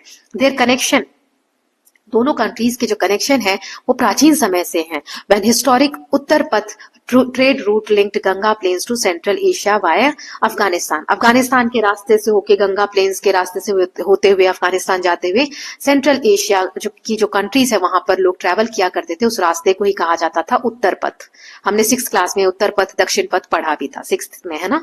Fostering countries of exchange and goods, religion and ideas, इसकी वजह से बहुत सारे एक्सचेंजेस हुए। जब ट्रेवल कर रहे हैं लोग किसी रास्ते से, उत्तर पथ यहाँ पे दिया है तो इसी की बात करते हैं, तो लोग सामान भी एक दूसरे के साथ एक्सचेंज कर रहे हैं, रिलीजियस चीजें भी एक्सचेंज कर रहे हैं, आइडियाज भी एक्सचेंज कर रहे हैं, right. Stretching from Gandhara, modern Kandahar, through major Indian cities like Takshashila, then Varanasi and Pataliputra, this cultural super highway enable the flow of Buddhism, Hinduism, art and philosophy. Gandhara से लेके आज का जो पटना है, जो पाटलिपुत्रा था, ये उस रास्ते से कनेक्टेड थे, जिसकी वजह से सुपर हाईवे की तरह एक कल्चरल तौर पे एक्ट करता था, जिसकी वजह से flow of Buddhism, Hinduism, art और फिलोसफी एक जगह से दूसरी जगह तक फ्लो हुए। Now before the spread of Islam in 7th century CE, 7वीं शताब्दी जब आई तो इस्लाम का जब स्प्रेड हुआ, इस्लाम फैलना शुरू हुआ, Afghanistan was thriving centre of Buddhist and Hindu culture. इससे पहले तक, जब तक इस्लाम नहीं आया था, वहां पर बुद्धिस्ट और हिंदू सेंटर हुआ करते थे अफगानिस्तान में। वहां के जो किंगडम्स थे जैसे Kapisa, Zabul, mirrored Indian system of governance, वहां पे जो हमारे देश में शासन व्यवस्था थी वैसी ही शासन व्यवस्था वहां पर चला करती थी। The gigantic Buddhas of Bamiyan carved into Afghan cliffs stood as powerful symbols of Mahayana Buddhism reached from India, reflecting the deep civilizational ties between the two regions. Bamiyan जो जगह है वहां पर बुद्धा की एक बहुत बहुत बड़ी एक मूर्ति है। वो दिखाती है कि किस तरीके से महायान जो बुद्धिज्म सेक्ट है एक तरीके से उसको सिंबलाइज करती है, कैसे वो पहुंचा, कैसे इंडिया से वहां पर पहुंचा और किस तरीके से सिविलाइजेशनल सभ्यता के तौर पे अगर हम देखें तो दोनों कंट्रीज के रिलेशंस हैं। Sadly they were destroyed in 2001। 2001 में ये जो स्टैचू की हम बात कर रहे हैं इसको डिस्ट्रॉय कर दिया गया। In recent decades India and Afghanistan have continue to share strong people to people ties. अभी की अगर हम बात करें पिछले दशक की, 10 सालों की या उसके आसपास की, तो अफगानिस्तान और इंडिया दोनों में लोगों के आपस में कनेक्शंस अच्छे हैं। India has supported education, health care and infrastructure development in Afghanistan. India बहुत सारी तरीके से अफगानिस्तान में मदद पहुंचाता है, जैसे अगर शिक्षा के क्षेत्र में ले लें, हेल्थ केयर के क्षेत्र में ले लें या इंफ्रास्ट्रक्चर, रोड वगैरह बनाना, तो इन सब में अफगानिस्तान की बहुत मदद करता है, including the construction of Afghan parliament building. Afghanistan की जो पार्लियामेंट बिल्डिंग है एंड जरांस दिलाराम हाईवे, ये एक हाईवे है, वो भी बनाने में इंडिया ने मदद की है अफगानिस्तान की। दीज इनिशिएटिव्स, ये जो कदम उठा रही है भारतीय सरकार या जो हमारा देश उठा रहा है एक दूसरे की मदद करके, डिस्पाइट अप्स एंड डाउन्स, बहुत सारे उतार चढ़ाव आते हैं रिलेशन में, but reflect a wish to build on the long shared history of friendship and mutual respect. फिर भी एक दूसरे के साथ एक दूसरे को रिस्पेक्ट करते हुए फ्रेंडशिप वाला एक रिलेशनशिप हम हिस्ट्री से निभाते चले आए हैं, और जो रिलेशन है बहुत पुराने हैं और हम इसको आगे भी इसी तरीके से निभाते रहेंगे। So with this students, हमने जो हमारे लैंड नेबर्स थे उनके बारे में पढ़ लिया है। Let us just start with India's maritime neighbors. ये second topic है इस chapter का। So from a few centuries BCE, Indian traders were sailing to Southeast Asian countries in search of gold and other valuable resources. बहुत शताब्दी पहले की अगर हम बात करें, यहाँ पर दिया even before common era, Bharat के जो ट्रेडर्स हैं ये सेल करते थे, मतलब समुद्री रास्ते से जाते थे साउथ ईस्ट एशियन कंट्रीज जो हैं उस तरफ। कौन सी कंट्रीज है साउथ ईस्ट एशियन, जो अभी मैं आपको दिखाऊंगी, जैसे थाईलैंड, कंबोडिया, वियतनाम, ये सारी चीजें हम पढ़ने वाले हैं आगे, है ना। सो वहां पर गोल्ड की सर्च में या और भी अलग जो वैल्यूएबल रिसोर्सेज हैं उनके सर्च में इंडियन ट्रेडर्स उन कंट्रीज में जाया करते थे। They frequently visited the islands of Java, Sumatra, Malaya, so much so that these places came to be known as Suvarna Bhumi.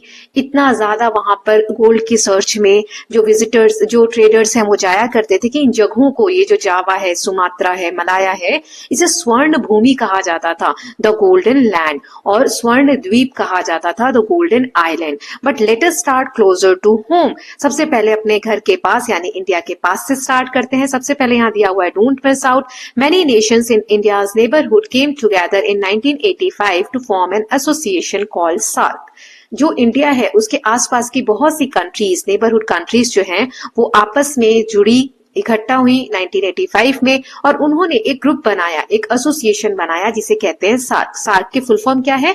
South Asian association for regional cooperation. So in order to promote mutual interest, ये group क्यों बनाया गया, SAARC क्यों बनाया गया?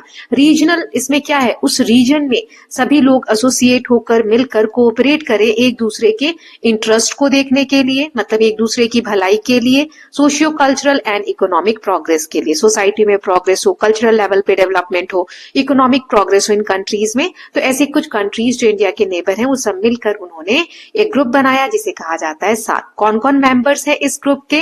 Afghanistan, Bangladesh, Bhutan, India, Maldives, Nepal, Pakistan, Sri Lanka. So these are the members. इसका aim क्या है इस एसोसिएशन का?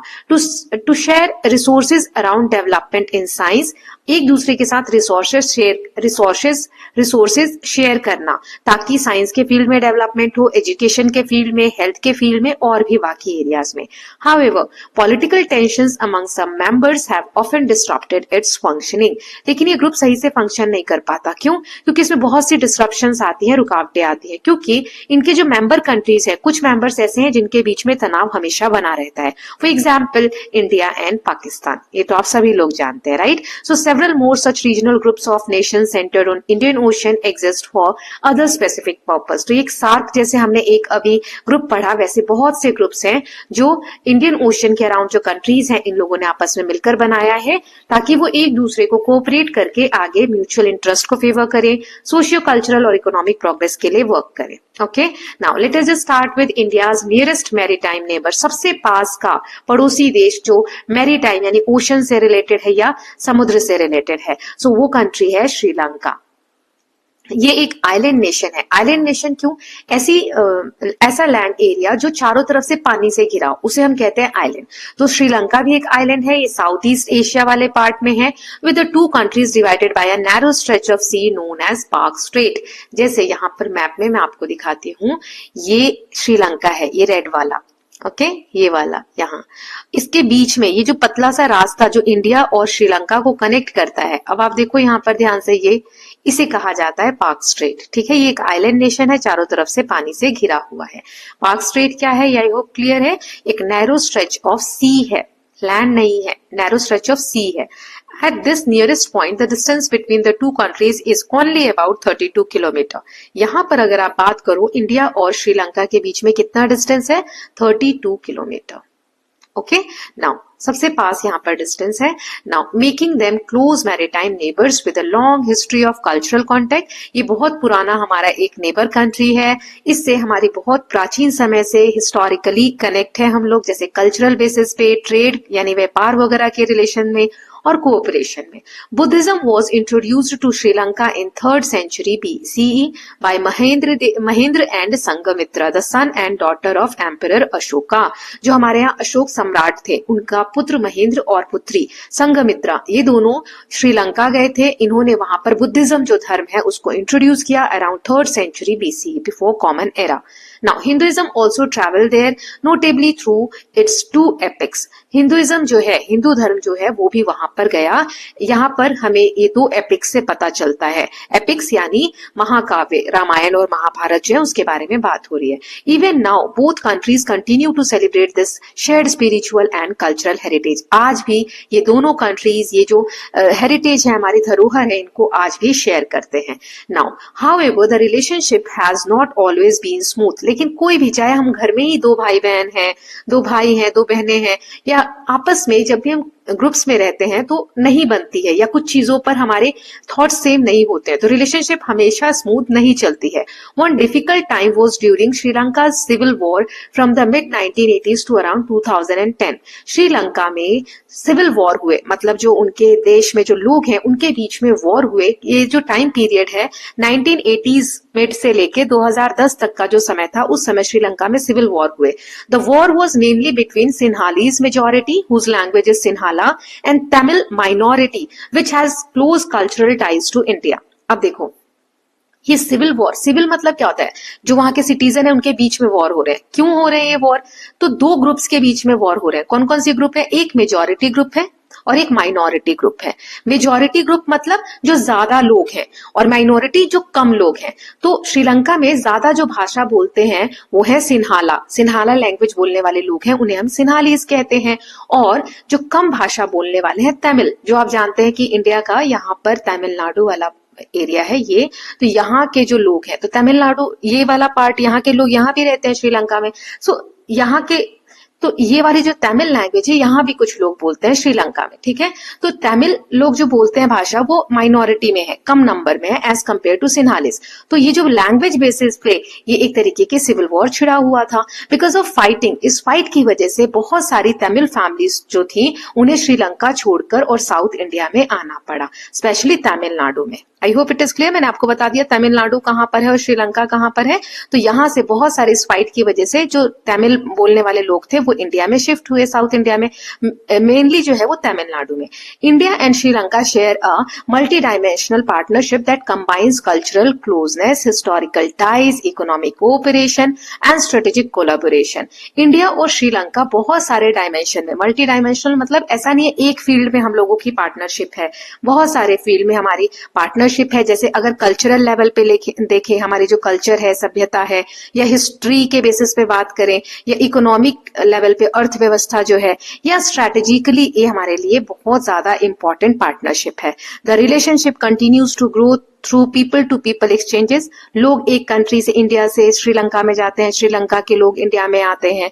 रीजनल ग्रुपिंग्स में हम लोग पार्टिसिपेट करते हैं, जैसे अभी हमने देखा सार्क में श्रीलंका भी मेंबर है, राइट। ये मैंने आपको ग्रुपिंग यहाँ पे समझाई थी, ये देखिए यहाँ, ये रहा, श्रीलंका भी मेंबर है इस ग्रुप का। तो ऐसे भी हम एक दूसरे के साथ रिलेशन शेयर करते हैं। And shared goals for piece and development in south in Asia. और श्रीलंका और इंडिया दोनों का ही एक गोल है, एक उद्देश्य है कि साउथ एशिया जिसमें हम हैं, इंडिया और सारी कंट्रीज, उसमें पीस हो, शांति बने रहे और डेवलपमेंट हो सभी कंट्रीज का। तो ये एक तरीके का हम कह सकते हैं कि रीजनल अप्रोच है जिसमें हम साथ में मिलकर काम करते हैं।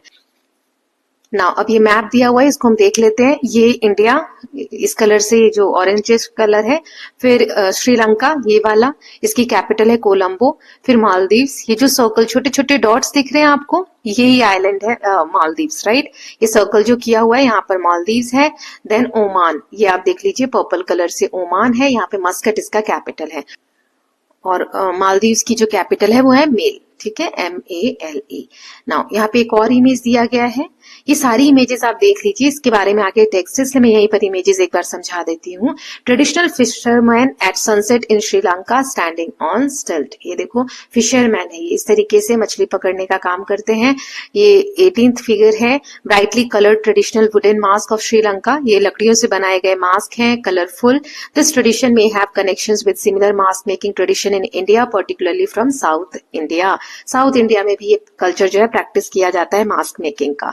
नाउ नेक्स्ट इज लेफ्ट में ये वाली जो इमेज है, a satellite view of the main islands of Maldives. Notice the faint outlines with India's southern tip visible in top right corner. ये इंडिया का टिप यहाँ पर आपको दिख रहा है, जो साउथ वाला पार्ट है, और ये जो ये छोटे छोटे सर्कल आपको दिख रहे हैं इस तरीके के, ये मालदीव्स का है। सैटेलाइट इमेज ये आपको दिखा रहा है, ओके। और राइट में ये वाला जो है picture, it to draw attention to the danger of rising sea levels owing to global warming. The Maldives President and Cabinet of Minister held in 2009 a meeting underwater at a depth of 4 meters below the surface. पानी का level जो है समुद्र में वो बढ़ रहा है ड्यू टू ग्लोबल वार्मिंग। ये मैंने कल वाले चैप्टर में भी समझाया था। ग्लोबल वार्मिंग के वजह से सी लेवल जो है राइज हो रहा है। तो ऐसी कंट्रीज जो बिल्कुल आइलैंड्स हैं, जो अगर समुद्र का लेवल बढ़ेगा तो ये कंट्रीज डूब सकती है। तो इसके लिए दुनिया को अटेंशन कराने के लिए कि ये खतरे का एक लेवल है, तो उसके लिए 2009 में जो वहां के प्रेसिडेंट हैं और कैबिनेट मिनिस्टर ने मीटिंग रखी थी 4 मीटर नीचे समुद्र के, ये आप देख सकते हो, राइट। तो ये एक अटेंशन दिखाने के लिए पूरी दुनिया को कि ये कितनी गंभीर सिचुएशन है। सो अब ये आगे मैप दिया हुआ है। इंडिया आपको यहाँ दिख रहा है, मालदीव्स हमने देख ही लिया, म्यांमार यहाँ पर ये है, और फिर ये बैंकॉक कैपिटल है, इसमें थाईलैंड का। येलो वाला क्या है, थाईलैंड। देन ग्रीन वाला ये जो इस तरीके से है, ये है Malaysia. And here you can C Malaysia. Singapore छोटा सा, यहाँ ये रेड कलर का डॉट दिख रहा है आपको, एक सेकेंड सारा मैं मिटा देती हूँ। ये वाला, ये छोटा सा जो डॉट है ये सिंगापुर है। और इंडोनेशिया ये वाला, ये सारा इंडोनेशिया है, यहाँ तक है ना, यहाँ तक। तो ये सारी कंट्रीज है, इन्हीं को हम कहते हैं south east Asian. South east Asia क्यों कहते हैं, देखो यहाँ पर इंडिया का ये साउथ है और ये इधर ईस्ट है, तो ये साउथ ईस्ट डायरेक्शन में सारी कंट्रीज हैं, है ना, ये सारी। सो इसीलिए साउथ ईस्ट एशिया इसे कहा जाता है। ओके, नाउ चलिए स्टार्ट करते हैं। हमने श्रीलंका देख लिया।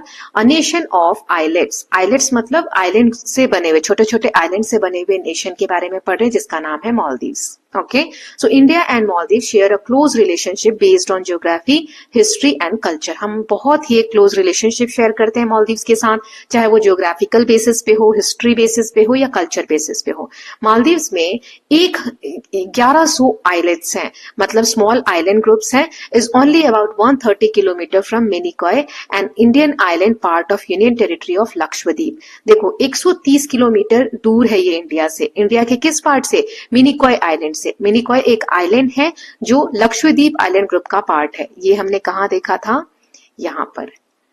ये देखो, ये लक्षद्वीप आइलैंड ग्रुप है इंडिया के, इसमें मिनिकॉय यहाँ पर है छोटा सा।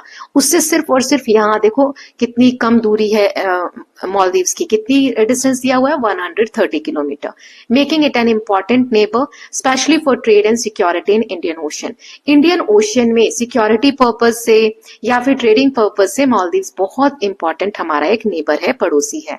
The two countries share centuries old cultural ties shaped by maritime trade. हमारी जो दोनों कंट्री के रिलेशंस हैं बहुत पुराने हैं, सेंचुरीज ओल्ड हैं। यहाँ पर सेंचुरीज ओल्ड मतलब बहुत सदियों से चले आ रहे हैं ना।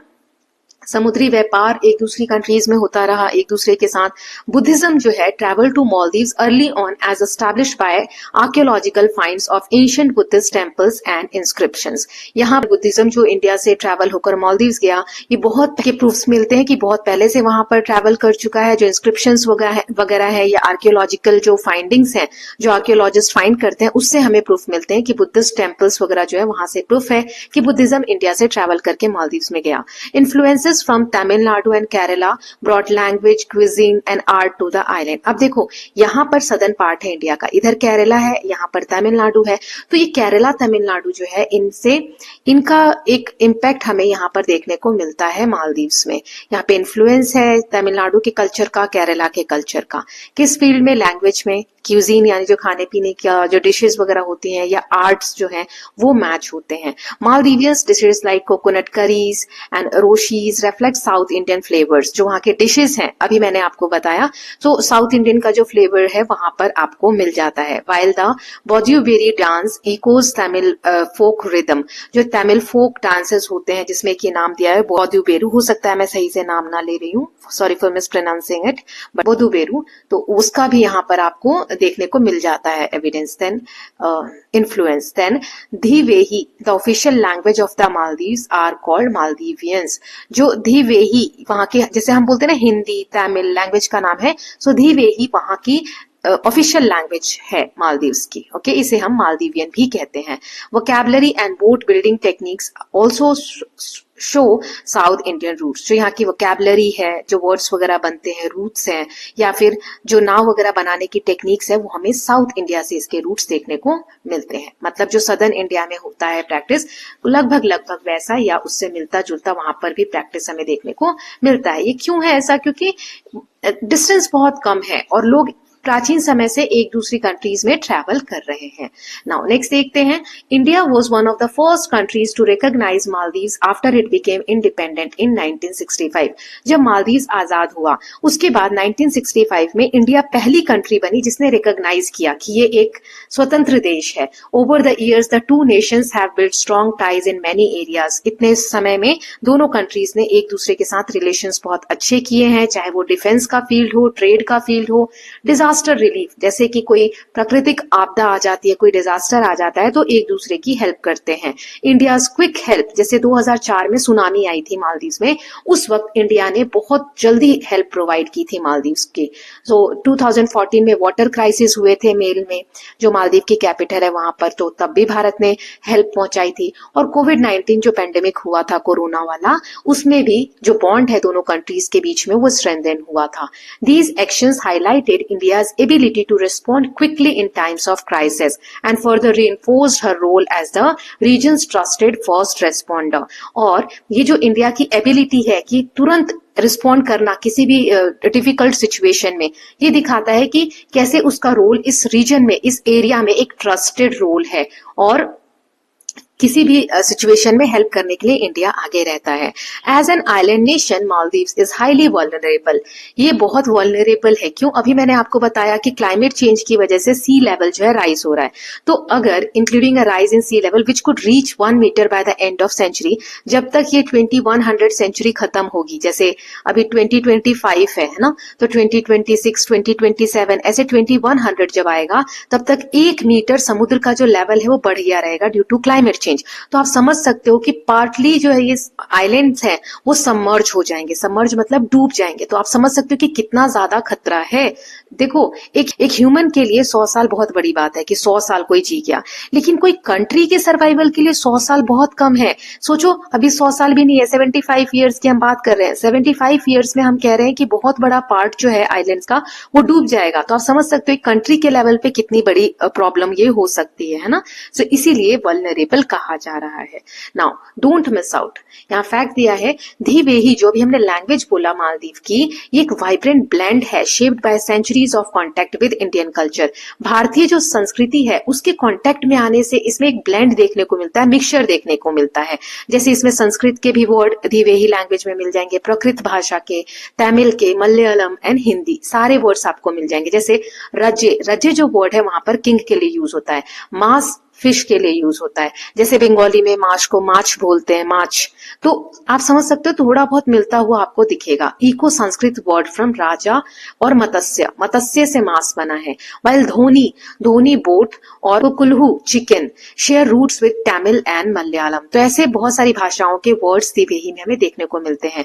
बहुत से हिंदी वर्ड्स जैसे फिल्मों have entered everyday use thanks to Bollywood. Then Dhivehi reflects the Maldives' rich history as a maritime hub shaped by Indian linguistic and cultural influences. So जो भाषा है मालदीव की दिवेही, वो एक रिच हिस्ट्री दिखाती है कि किस तरीके से मैरीटाइम रिलेशंस डेवलप हुए, या इंडियन लिंग्विस्टिक मतलब होता है लैंग्वेज से रिलेटेड, ठीक है, कैसे इंडिया की लैंग्वेज का, उसके कल्चर का वहां पर इन्फ्लुएंस देखने को मिलता है। Now next is this nation is a member of international solar alliance ISA। ये जैसे मैंने आपको स्टार्टिंग में सार्क जब हम पढ़ रहे थे तो बताया था ना, बहुत सारी कंट्रीज ने, इंडियन ओशन की कंट्रीज ने बहुत सारे ग्रुप्स में पार्टिसिपेट कर रखा है, या ग्रुप्स के पार्ट ये लोग हैं। तो ऐसा ही एक और ग्रुप है ISA, है ना, जिसका फुल फॉर्म है इंटरनेशनल सोलर अलायंस। इसमें ये दोनों कंट्रीज मेंबर्स हैं। ओके, ये जो ISA है ये एक इंडियन इनिशिएटिव है, भारत की जो सरकार है उनका एक ये एक्शन है, जिसमें which shares research technology on solar energy. Solar energy, sun की एनर्जी को यूज करके हम कैसे आगे जो एनर्जी के फील्ड में डेवलपमेंट्स कर सकते हैं, उसमें जो भी टेक्नोलॉजी है उसको एक दूसरे के साथ शेयर करना। So this joint effort towards sustainability is another example of the long term relationship between the two countries. ऐसे ये जो शेयरिंग है या एक दूसरे की जो हम ग्रोथ में हेल्प कर रहे हैं, ये एक सस्टेनेबल बिहेवियर दिखाता है, मतलब कि लॉन्ग टर्म चलने वाला रिलेशनशिप बनता है दोनों कंट्रीज के बीच में। ये ISA जिसमें सोलर वर्ड जो है सन एनर्जी से रिलेटेड है, इसके बारे में आप ग्रेड 8 में फिर से पढ़ोगे। ओके, डिटेल में पढ़ोगे, अभी थोड़ा सा मैंने आपको बता दिया है। Now next, from Dwarka to Dvaravati and Ayodhya to Ayutthaya, India and Thailand. अब हम थाईलैंड के बारे में पढ़ने वाले हैं। जैसे आप द्वारका हमारे देश में जानते हो कि द्वारका एक जगह है ना, एंशिएंट हिस्ट्री में हम लोग पढ़ते हैं, द्वारका अभी भी जगह है गुजरात में। द्वारका जैसा नाम द्वारावती आपको थाईलैंड में देखने को मिल जाएगा, और अयोध्या जैसा नाम अयुध्या आपको थाईलैंड में देखने को मिल जाएगा।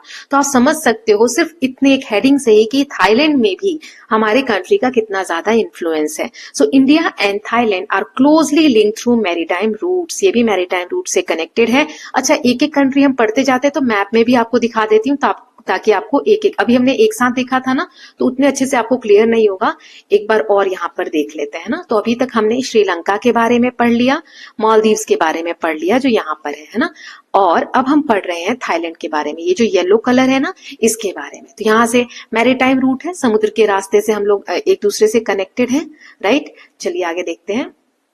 Maritime routes and regional geography दोनों एक दूसरे से लिंक्ड है। Okay, now sharing a maritime boundary, the two countries have been connected since ancient times. बहुत प्राचीन समय से दोनों कंट्रीज कनेक्टेड हैं। कैसे? व्यापार के थ्रू, ट्रेड के थ्रू, और कल्चर जो हमारी संस्कृति है उसका भी एक्सचेंज हुआ है।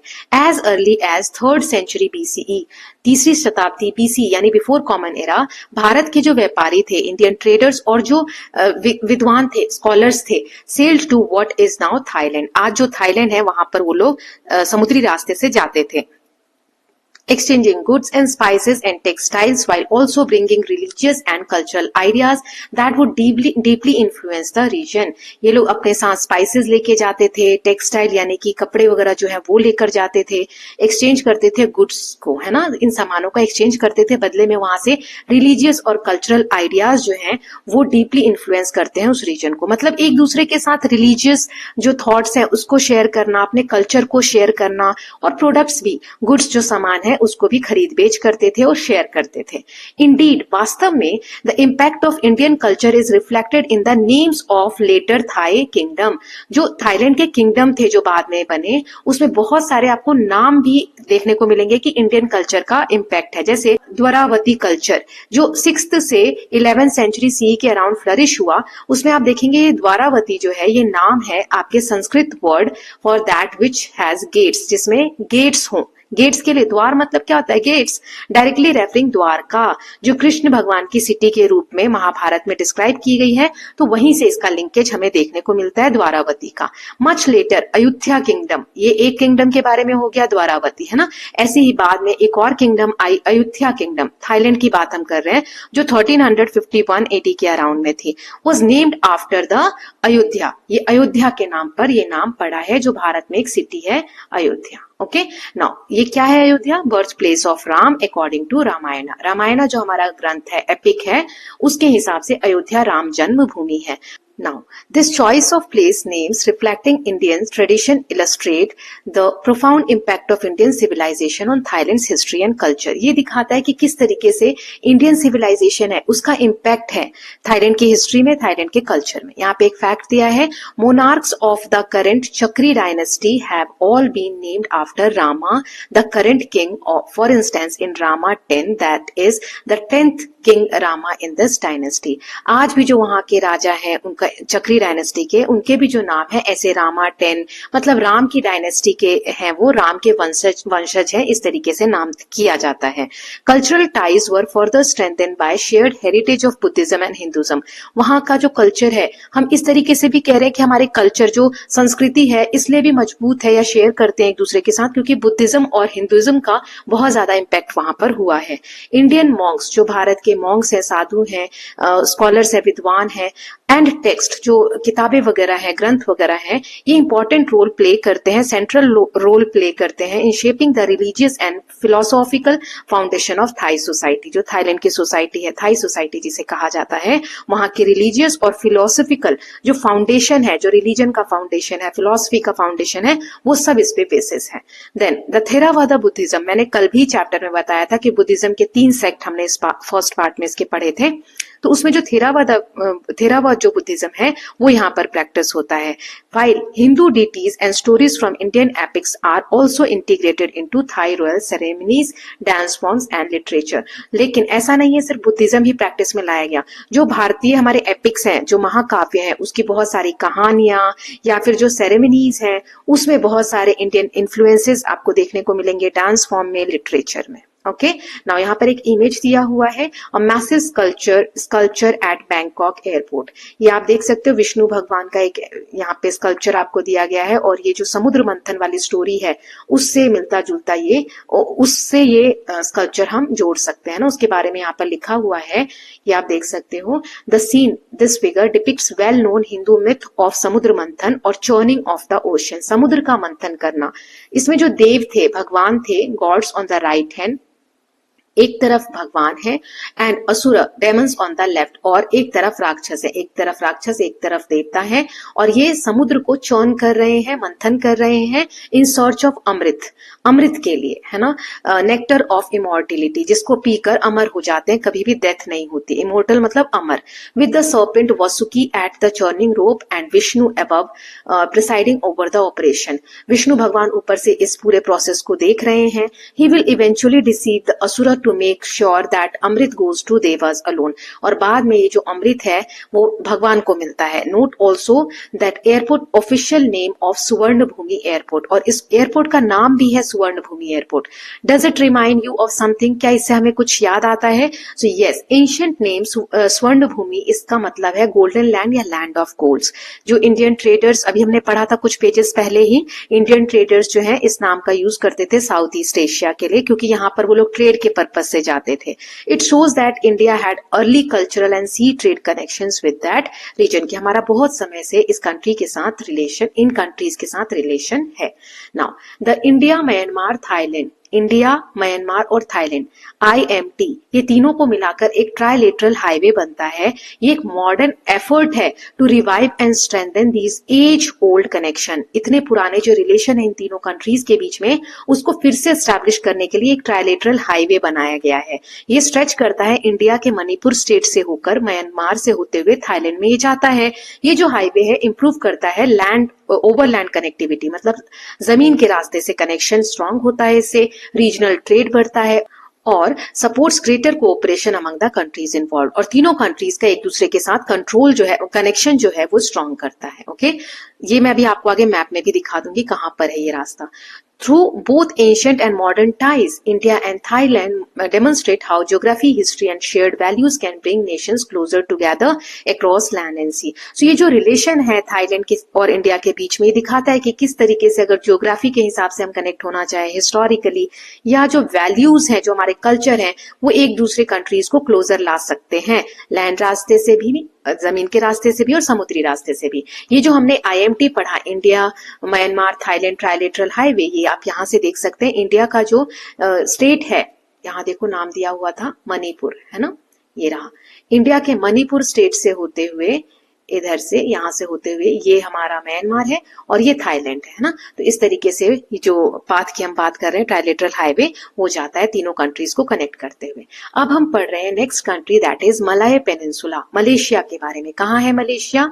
है, you can see the green colour, ठीक है। ये थाईलैंड के जस्ट नीचे, ये इस तरीके से लीफ का स्ट्रक्चर आपको दिख रहा है, यहाँ पर है Malaysia. So relations between India and Malaysia are rooted in historical. फिर से हम बात करें मलेशिया की, इधर की जितनी भी कंट्री है ना, हिस्टोरिकली इंडिया से कनेक्ट है, हिस्ट्री के बेसिस पे इंडिया से कनेक्ट है। ओके, हिस्ट्री के बेसिस पे, कल्चर के बेसिस पे, और इकोनॉमिक लिंकेजेस भी है। इकोनॉमी जब भी बात आए तो ट्रेड वगैरह आप समझ सकते हो, ये 2 मिलेनिया पहले से चलते आ रहे हैं relation. When Malaya peninsula was connected to India through sea routes across Bay of Bengal, Bay of Bengal से होते हुए ये इंडिया से कनेक्टेड है। Hindu and Buddhist culture influences began early on with, as in Thailand, names such as Sri Vijay Kingdom around 4th century CE. The region adopted a script based on India's Brahmi script. देखो यहाँ पर हिंदू और Buddhist के जो culture है जो India का, वो इन्फ्लुएंस यहाँ पर बहुत पहले ही शुरू हो गया। जैसे नाम आप यहाँ देख सकते हो, श्री विजय किंगडम, है ना, तो ये हिंदू नाम जैसा ही आपको दिख रहा है। ये 4th century CE के अराउंड फ्लरिश हुआ एंड इन्होंने अडॉप्ट किया स्क्रिप्ट बेस्ड ऑन जो ब्राह्मी स्क्रिप्ट, हमारे यहाँ भाषा लिखी जाती थी ब्राह्मी स्क्रिप्ट के हिसाब से, जैसे अभी हम हिंदी जो लिखते हैं देवनागरी स्क्रिप्ट है, तो ब्राह्मी स्क्रिप्ट यहीं से हमारे भारत का ही इन्फ्लुएंस वहां पर देखने को मिलता है। Such influences remain visible in Malaysian society through art and literature in particular, even though by 15th century Islam became the predominant religion. ऐसे जो इन्फ्लुएंसेस हैं मलेशियन सोसाइटी में हमें देखने को मिल जाते हैं, चाहे वो आर्ट के फील्ड में हो या लिटरेचर, जो किताबें वगैरह हैं, टेक्स्ट वगैरह हैं, उस फील्ड में हो। हालांकि जो 15वीं शताब्दी आई, 15th century के अराउंड, इस्लाम वहां पे प्रीडोमिनेंट रिलीजन बन गया, मतलब इस्लाम जो रिलीजन है वो ज्यादा वहां पर फैल गया। इन 19th-20th century a large number of Indian workers mainly from South India migrated to Malaysia to work as labor on rubber plantation। लेकिन 19वीं 20वीं शताब्दी में क्या हुआ, बहुत सारे जो इंडिया का सदर्न पार्ट है, ऐसे है ना, यहाँ पर बे ऑफ बंगाल है, देखो यहाँ पे क्या कहा जा रहा है कि इंडिया का सदर्न पार्ट, पहले तो मलेशिया की बात कर रहे हैं, मतलब ये वाला है ना, तो इससे हम बे ऑफ बंगाल के थ्रू कनेक्टेड थे, ये लाइन लिखी हुई थी। अब इंडिया का जो सदर्न पार्ट है, यहाँ से बहुत सारे लोग माइग्रेट हुए 19वीं 20वीं शताब्दी में एज अ लेबर के फॉर्म में जाते थे। यहाँ रबर की जो प्लांटेशन होती थी, रबर की जो खेती होती थी, उसमें एज ए लेबर वो काम करने के लिए माइग्रेट हुए 19वीं 20वीं शताब्दी के around. The Malaysian Indian community remain predominant today with 9% of population being of Indian origin। So वो जो लेबर वहां माइग्रेट हुए, माइग्रेट होना मतलब एक कंट्री से दूसरी कंट्री में जाना या एक जगह से दूसरी जगह जाना, तो जब वहां गए वो एज ए लेबर, तो बहुत सारे लोग वहीं बस गए, है ना। तो आज भी अगर आप बात करो तो वहां की जो पॉपुलेशन है उसका 9% जो है वो आज भी इंडिया के लोग हैं, इंडियन ओरिजिन लोग हैं, जो इंडिया से जुड़े हुए हैं ऐतिहासिक तौर पे। Now India is one of Malaysia's largest trading partner. Malaysia से जो ट्रेडिंग रिलेशन है हमारा बहुत अच्छा है। मलेशिया का लार्जेस्ट ट्रेडिंग पार्टनर एक उसमें से इंडिया भी है। With collaboration in palm oil, energy, infrastructure and information technology. हम मलेशिया के साथ बहुत सारे तरीके से कोलैबोरेट करते हैं या रिलेशन हमारे एस्टैब्लिश है, जैसे पाम ऑयल या एनर्जी के फील्ड में, इंफ्रास्ट्रक्चर के फील्ड में, आईटी के फील्ड में, जो सॉफ्टवेयर वगैरह डेवलपमेंट होते हैं, इन सब फील्ड में हम कोलैबोरेट करते हैं। दोनों कंट्रीज एक स्ट्रैटेजिक पार्टनर मतलब बहुत इंपॉर्टेंट डिसीजन में पार्टिसिपेट करते हैं, working closely on regional security, region की सिक्योरिटी या जो मैरीटाइम इंडियन ओशन वाला एरिया है उसमें स्टेबिलिटी रहे, इस पे दोनों कंट्रीज साथ में मिलकर वर्क करते हैं। Many Indians organisation working in area of manufacturing, information technology, research, tourism and education have set up collaboration with local companies furthering economic ties. Indian बहुत सारी ऐसे ऑर्गेनाइजेशन है जिन्होंने वहां पर मैन्युफैक्चरिंग के फील्ड में कोई भी प्रोडक्शन वगैरह करना है, या आईटी के फील्ड में, रिसर्च के फील्ड में, टूरिज्म आप देखते हो थाईलैंड, मलेशिया बहुत सारे टूरिस्ट जाते हैं इंडिया से, राइट, एजुकेशन के लिए। तो इन लेवल्स पे कंपनीज जो है लोकल कंपनी से कोलैबोरेट करते हैं इंडियन बहुत सारे ऑर्गेनाइजेशन।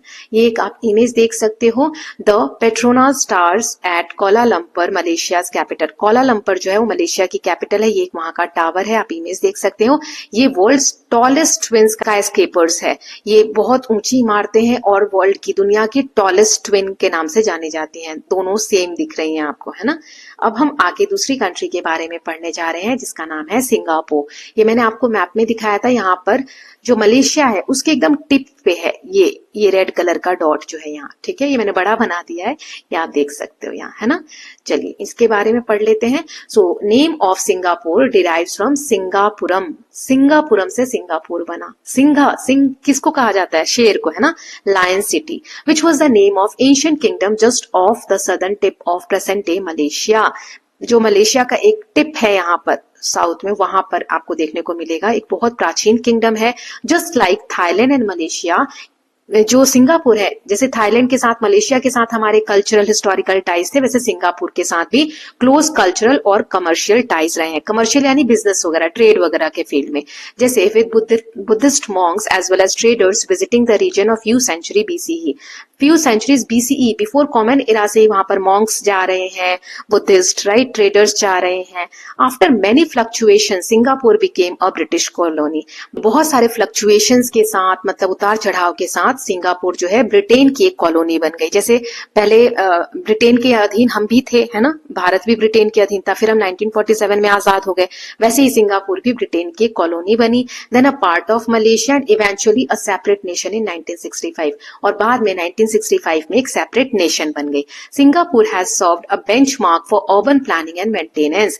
सिंगापुर से हम बहुत सारी चीजें सीख सकते हैं, सबसे इंपॉर्टेंट उसमें एक है अर्बन प्लानिंग। जो सिटीज होती हैं उसको कैसे प्लान किया जाए, किस तरीके से बसाया जाए ताकि सस्टेनेबली, मतलब बहुत अच्छे तरीके से सिटीज डेवलप हों, मेंटेनेंस कैसे होना चाहिए, ये सब चीजें। Citizens play an important role in keeping the streets litter free. जैसे हमारे यहाँ आप सड़कों पे देखते हो, हम चॉकलेट्स वगैरह खाते हैं, कचरा फेंक देते हैं वहीं पर, है ना। लेकिन जब तक नागरिक जागरूक नहीं होंगे, जो स्ट्रीट्स हैं, गलियां हैं, वो लिटर मतलब होता है कचरा, ये इससे फ्री नहीं रह सकते, राइट। तो वहां के लोग बहुत जागरूक हैं। It helps that anyone found throwing garbage on the street, disrespecting traffic rules और indulging in jaywalking will be fined heavily. Jaywalking क्या होता है? पेडेस्ट्रियन वॉकिंग और crossing roads without taking care of follow traffic rules. तो traffic rules को अगर follow नहीं कर रहे हो तो उसे कहते हैं जे वॉकिंग। तो इस तरीके के अगर कोई एक्शन है तो उस पर फाइन लगाया जाता है। With a focus on wellbeing, the city has many people friendly and sustainability oriented features such as parks, walkways, terrace gardens and so on. So इन चीजों को ध्यान में रखते हुए वहां पर बहुत सारी लोगों के हित के हिसाब से चीजें बनाई गई हैं, जैसे पार्क्स वगैरह, वॉकवेज, चलने के लिए अलग से रास्ता, टेरेस गार्डन, ये सब चीजें। तो सिटीजन ही डिफाइन करते हैं कि कोई सी जगह कितनी डेवलप होगी, कैसे होगी। उनका बिहेवियर, अच्छी से अच्छी जगह बनाकर दे दो, अगर उनको रहने का तरीका नहीं है, अगर उन्हें ये नहीं पता कचरा कहाँ फेंकना है, चीजें कैसे मेंटेन करनी है, तो वो भी चीज खराब कर देते हैं, राइट। अब आगे देखते हैं। Singapore contact with India remain vibrant in several areas. हमारे जो कॉन्टेक्ट्स हैं, या सिंगापुर के जो इंडिया के साथ कॉन्टेक्ट है, बहुत सारे एरिया में वाइब्रेंट है, मतलब बहुत अच्छे तरीके से मेंटेन हो रहे हैं। In recent years island nation has become one of the largest foreign investor in India.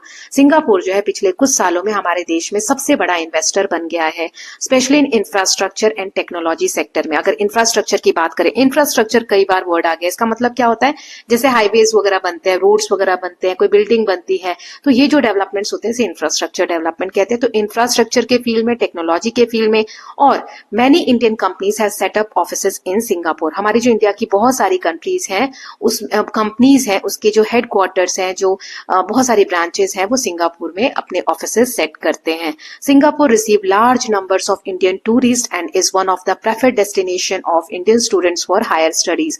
Singapore और भी कारणों से फेमस है क्योंकि बहुत सारे स्टूडेंट्स जो वहां पे आगे की पढ़ाई के लिए, हायर स्टडीज के लिए सिंगापुर जाते हैं, और टूरिज्म के फील्ड में भी इंडियन टूरिस्ट ज्यादातर सिंगापुर विजिट करने जाते हैं। India's presence also remain visible इन कल्चरल एरियाज। हमारे देश का जो प्रेजेंस है सिंगापुर में, वो बहुत सारे फील्ड में तो देखने को मिलता है, साथ ही साथ कल्चरल फील्ड में भी देखने को मिलता है।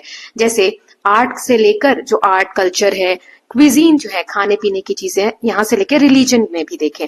बुद्धिज्म जो है currently most widely practised religion. Ethnically About 9% of Singaporean residents are of Indian origin. अभी हमने मलेशिया का देखा था, वैसे ही सिंगापुर में भी 9% जो लोग हैं, रेसिडेंट हैं, वहां के जो रहवासी हैं, वो भारत से जुड़े हुए हैं, मतलब भारत से उनका ओरिजिन है। Many of whom live in an area of Singapore called Little India. Singapore में एक जगह है जिसे लिटिल इंडिया कहा जाता है, तो बहुत सारे लोग जो 9% में से हैं वो यहीं पर रहते हैं। नाउ यहाँ पर दिया हुआ है, let's explore. So Seeing that Tamil is one of the Singapore's official language, आप समझ सकते हो कितना ज्यादा इन्फ्लुएंस है। सिंगापुर की जो ऑफिशियल लैंग्वेज है उसमें तमिल भी एक है। A signage in Singapore 4 official language, English, Mandarin, Tamil and Malay. तो ये आप देख सकते हो चारों भाषाओं में यहाँ पर एक साइन बोर्ड लगा हुआ है, तो उसमें से एक तमिल भी है। ठीक है। So what does this suggest to you about the relationship between South India and Singapore? तो ये आप समझ सकते हो कि कहीं की ऑफिशियल लैंग्वेज तमिल है तो उससे क्या रिलेशन रहा होगा इंडिया के सदर्न पार्ट से। So Tamil being an official language of Singapore, ये सजेस्ट करता है कि बहुत सारे लोग जो है, मैनी पीपल इन सिंगापुर, उनका रूट कहाँ से, साउथ इंडिया से, स्पेशली तमिलनाडु से, और लॉन्ग स्टैंडिंग कल्चरल और सी ट्रेड का कॉन्टेक्ट है इन साउथ इंडिया और सिंगापुर के बीच में। साउथ इंडिया की जो लैंग्वेज है, कल्चर है, वो इंपॉर्टेंट है सिंगापुर में भी to be officially recognized. Okay, now आगे एक इमेज दिया हुआ है, little India an area of Singapore city. ये आप लिटिल इंडिया के नाम से जो जगह मैंने बताई वो वाला एरिया है सिंगापुर का। अब आते हैं दूसरी कंट्री की तरफ, इंडोनेशियन आर्कीपेलेगो। आर्कीपेलेगो क्या होता है? द्वीपों का समूह, बहुत सारे जो द्वीप हैं वो मिलकर, एक समूह मिलकर कोई जगह बना रहे हैं, उसे कहते हैं आर्कीपेलेगो। सो जब आप मैप में इंडोनेशिया को देखोगे ना, तो ये भी एक द्वीपों का समूह ही है। द्वीप क्या होते हैं? जो चारों तरफ से पानी में हो। तो आप ये देखोगे, ये वाला जो है ये सबसे बड़ा है, ये बड़ा दिख रहा है आपको, इधर भी पानी है, इधर भी पानी है, सारे में पानी है चारों तरफ, है ना, इधर भी, राइट, यहाँ पर भी, यहाँ पर भी। तो ये पानी में है, छोटे छोटे द्वीपों का समूह है, इसे इंडोनेशियन आर्कीपेलेगो कहा जाता है। Okay, so India and Indonesia separated by Bay of Bengal. ये बे ऑफ बंगाल से दोनों कंट्री सेपरेटेड हैं, और अंडमान सी से, and are close maritime neighbours with a long history, culture, religious and commercial exchange. आपको तो ये टर्म्स याद हो जाने चाहिए, कल्चरल, रिलीजियस, कमर्शियल। ठीक है, CRC, cultural, religious and commercial. इस बेसिस पे दोनों कंट्रीज के रिलेशन है। इंडोनेशिया एक सिंगल लैंडमास नहीं है, एक पूरा जमीन का टुकड़ा नहीं है, ये एक्चुअली एक आर्कीपेलेगो है, and that is an extensive group of island. अभी मैंने आपको दिखा दिया फिगर में। In this case several large islands and over 17,000 smaller once. तो इसमें बहुत सारे बड़े आइलैंड भी हैं इस ग्रुप में, और 17,000 छोटे छोटे आइलैंड्स हैं। The two neighbouring Nations have a legacy of trade and socio cultural interaction. ये कल्चर से ही सोशियो कल्चर बन गया। जब सोसाइटी भी इंक्लूड कर दोगे इसमें, तो सोसाइटल और कल्चरल को मिला के बन जाता है सोशियो कल्चरल इंटरैक्शन है दोनों कंट्रीज के, ट्रेड से रिलेशंस हैं, और ये जो रिलेशन है date backs to early maritime trade between Indian kingdoms and the large islands of Java and Sumatra over 2000 years ago। लगभग 2000 साल पहले से ये रिलेशंस चलते आ रहे हैं। मैरीटाइम, समुद्री रिलेशन जो है, ये इन जो जावा, सुमात्रा जो आइलैंड्स हैं, इनसे चलते चले आ रहे हैं। जावा, सुमात्रा क्या है? ये इंडोनेशिया के ही पार्ट्स है ना। ये देखो यहाँ पर आपको दिखाती हूँ, ये रहा, है ना, इन्हीं में जावा है और सुमात्रा है। ठीक है, तो इनसे हमारे रिलेशंस लगभग 2000 साल पुराने हैं। Now Collaborations between Indian ancient University of Nalanda and ancient Indonesian Muara Jambi Temple Complex further strengthen the bond. हमारी जो प्राचीन एक यूनिवर्सिटी है, जैसे नालंदा जिसका नाम है, और इंडोनेशिया की एक टेम्पल कॉम्प्लेक्स है मोरा जाम्बी, इनके बीच में कोलैबोरेशन है, तो ये हमारे बॉन्ड को और स्ट्रेंथन करता है. Later Islam travel to Indonesia from shores of India. Islam जो इंडोनेशिया में ट्रेवल होकर गया, वो कहां से गया? शोर्स मतलब होता है किनारे, समुद्री किनारे, तो ये भारत से ही ट्रेवल होकर इंडोनेशिया में इस्लाम पहुंचा है. नाउ आगे देख लेते हैं, ये क्या दिया हुआ है, इमेज भी देख लो. द इंडोनेशियन करेंसी, द रुपया, वहां की करेंसी का नाम भी क्या है? रुपया. उसमें नेशनल सिंबल है गरुड़. ये आप समझ सकते हो भारत के इतिहास में कितना इंपॉर्टेंट है. व्हीकल ऑफ विष्णु, वाहन, विष्णु भगवान का वाहन है गरुड़, और वहां के कॉइन पर ये आप देख सकते हो, है ना. और रुपया ही वहां की करेंसी का भी नाम है. Now the shared history and culture and vision for future have played a significant role in expanding bilateral relation. Bilateral मतलब दोनों तरफ से, दोनों तरफ के रिलेशन जो है दोनों कंट्रीज के एक्सपैंड हो, उनका रोल बहुत इंपॉर्टेंट प्ले होता है. क्योंकि हिस्ट्री में हिस्ट्री के हिसाब से, कल्चर के हिसाब से और फ्यूचर की भी बात करें तो दोनों कंट्रीज के रिलेशन स्ट्रांग हैं. इन प्रेजेंट स्ट्रांग है और ऐसे विजन है कि आगे भी स्ट्रांग हो. In present times India and Indonesia work closely in regional groups to promote peace, trade and sustainable development in the Indo Pacific region. Indo Pacific मतलब जो इंडियन ओशन और पैसिफिक ओशन जो है, इनके बीच के जो रीजन है, जो कंट्रीज हैं, उनके बीच में पीस को, शांति रहे, व्यापार अच्छे से हो, सस्टेनेबल डेवलपमेंट रहे, मतलब एनवायरमेंट वगैरह को भी ध्यान में रखते हुए ये जो वर्क है, ये कंट्रीज आपस में मिलकर क्लोजली काम कर रही है रीजनल पीस के लिए, उस एरिया के पीस और डेवलपमेंट के लिए. स्ट्रेटेजिक लेवल पे cooperation has also grown stronger, specially in areas like maritime security, defence और डिजास्टर रिलीफ. इनके आपस में जो रिलेशन है वो और स्ट्रांग हो रहे हैं. अगर बेसिकली आप बात करो मैरीटाइम, जो समुद्री सिक्योरिटी की बात है, वहां पर कोई नुकसान ना हो समुद्र रास्ते से एक दूसरे की कंट्रीज को, तो उसका ध्यान रखना, डिफेंस का, राइट, और डिजास्टर, कोई आपदा आ जाती है तो उसमें कैसे एक दूसरे को सहयोग कर सकते हैं, ये सारी चीजें दोनों मिलकर काम कर रहे हैं. दोनों जो कंट्रीज हैं उनकी लार्ज कोस्ट लाइन है. आप देख सकते हो कि इंडिया की कोस्ट लाइन हमने पढ़ी थी कितनी बड़ी है, और इंडोनेशिया तो पूरा ही आइलैंड का नेशन है, तो समझ सकते हो कोस्ट लाइन कितनी ज्यादा है. सो पायरेसी का कंसर्न रहता है, क्लाइमेट चेंज का कंसर्न रहता है, जैसे हमने देखा मालदीव्स के केस में, right. So and the protection of sea lanes which makes their partnership specially important. इस वजह से क्लाइमेट चेंज के लिए जो वर्क कर रहे हैं, पायरेसी होता है, जो अटैक्स वगैरह हो जाते हैं समुद्री, अगर कोई आप ट्रेडिंग कर रहे हो, सामान लेकर जा रहे हो, तो उन सब के फील्ड में वर्क कर रहे हैं साथ में, एक बहुत इंपॉर्टेंट रोल प्ले करता है दोनों के बॉन्ड को स्ट्रांग करने में. टुगेदर, साथ में इंडोनेशिया और इंडिया जो है, ये दो एंशिएंट सिविलाइजेशन, ये दोनों स्ट्रांग बन सकते हैं. Forward looking partnership rooted in share values and mutual respect. एक दूसरे की रिस्पेक्ट करना, उनकी वैल्यूज एक दूसरे के साथ शेयर जो कर रहे हैं, हम डीपली रूटेड हैं, प्राचीन समय से चलती चली आ रही है, ये हमारे बॉन्ड को और स्ट्रांगर बनाता है. या आप यहाँ पर एक फिगर देख सकते हो, मंडल या mandala shaped Borobudur stupa, the world's largest Buddhist monument, ये इंडोनेशिया में ही है. ओके, नाउ नेक्स्ट देख लेते हैं, डोंट मिस आउट. यहाँ फैक्ट दिया है, स्तूपा मतलब क्या होता है? एक बुद्धिस्ट श्राइन होता है, बुद्ध भगवान से रिलेटेड ये स्तूप जो है कंस्ट्रक्शन होता है इस तरीके से.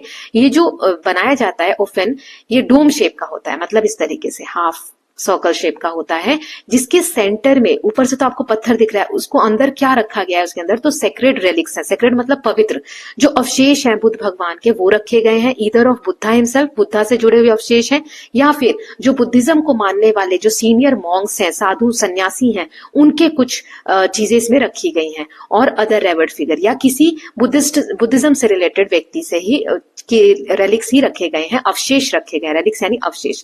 Remember for example Sanchi stupa and Bharhut stupa in part 1 of this text book. ये दो स्तूपा हमने पढ़े हुए थे ना. सो बोरोबुदुर जो स्तूपा भी हमने इमेज देखा, ये built stone in 8th and 9th centuries is unique not only for its huge dimension. ये जो स्तूपा है ये बहुत यूनिक है. ऐसा नहीं कि सिर्फ इसका डायमेंशन बहुत बड़ा आपको देखने में लग रहा है. Tourists would look like tiny dots on the picture and pyramidal shape in 5 enormous platforms, but also because it harbors over 500 statues of Buddha and many smaller stupas. ये सिर्फ ऐसा नहीं है कि साइज में ही बहुत बड़ा है इसलिए बहुत इंपॉर्टेंट या यूनिक लग रहा है. साइज में तो ये इतना बड़ा है, 5 डायमंड पिरामिड शेप का एक तो ये है, और 5, 1, 2, 3, 4, 5 ऐसे 5 प्लेटफॉर्म्स पे ये बना हुआ है और टूरिस्ट तो इस पे बिल्कुल चींटी के बराबर, देखो यहाँ छोटे छोटे जो इमेजेस में टूरिस्ट आपको स्पॉट कर पाओ तो बहुत छोटे दिख रहे हैं। इसका स्ट्रक्चर इतना बड़ा है। इसके साथ साथ सिर्फ स्ट्रक्चर की बात नहीं है, लगभग 500 स्टैचूज बुद्ध भगवान के बने हुए हैं, स्मॉलर स्तूपास भी वहां पर बने हुए हैं। तो इसलिए जो कंस्ट्रक्शन है बहुत यूनिक हो जाता है। Moreover its slightly geometric design replicates a mandala. ये जो इसका जो डिजाइन है, ज्योमेट्रिक डिजाइन, ये मंडल से मैच होता है या रेप्लिका हम बोल सकते हैं। मंडल क्या है? ये हिंदुइज्म में भी, बुद्धिज्म में भी और जैनों में भी ये एक ज्योमेट्रिक सिंबल है जो बहुत सारे रिचुअल्स में, जो रीति रिवाज होते हैं उसमें यूज किया जाता है as a symbol. Okay, the entire cosmos. अब ये एक आप इमेज देख सकते हो, इंडोनेशियन ये एक्टर्स हैं और ये रामायण का एक सीन यहाँ पर परफॉर्म कर रहे हैं। तो आप समझ सकते हो कि रामायण वहां पर भी उतनी ही फेमस है जैसे इंडिया में। तो कितना क्लोज रिलेशन है इंडिया का इंडोनेशिया के साथ, राइट? यहाँ पे दिया हुआ है fact, Indonesian island lie in region that experience frequent earthquake and volcanic eruptions which make Indonesia one of the most earthquake prone countries in the world. देखो इंडोनेशिया जहां पर है ना मैप में, वहां पर बहुत सारे अर्थक्वेक्स आते हैं, फ्रीक्वेंटली आते रहते हैं अर्थक्वेक, और वोल्केनोज भी है वहां, तो इरप्शंस भी होते रहते हैं। मतलब जो वोल्केनो है उसमें से समय समय पर इरप्शंस होते हैं। इसीलिए ये जो इंडोनेशिया है ये अर्थक्वेक प्रोन कंट्री है पूरे वर्ल्ड में, सबसे ज्यादा अर्थक्वेक्स यहाँ पर आते हैं।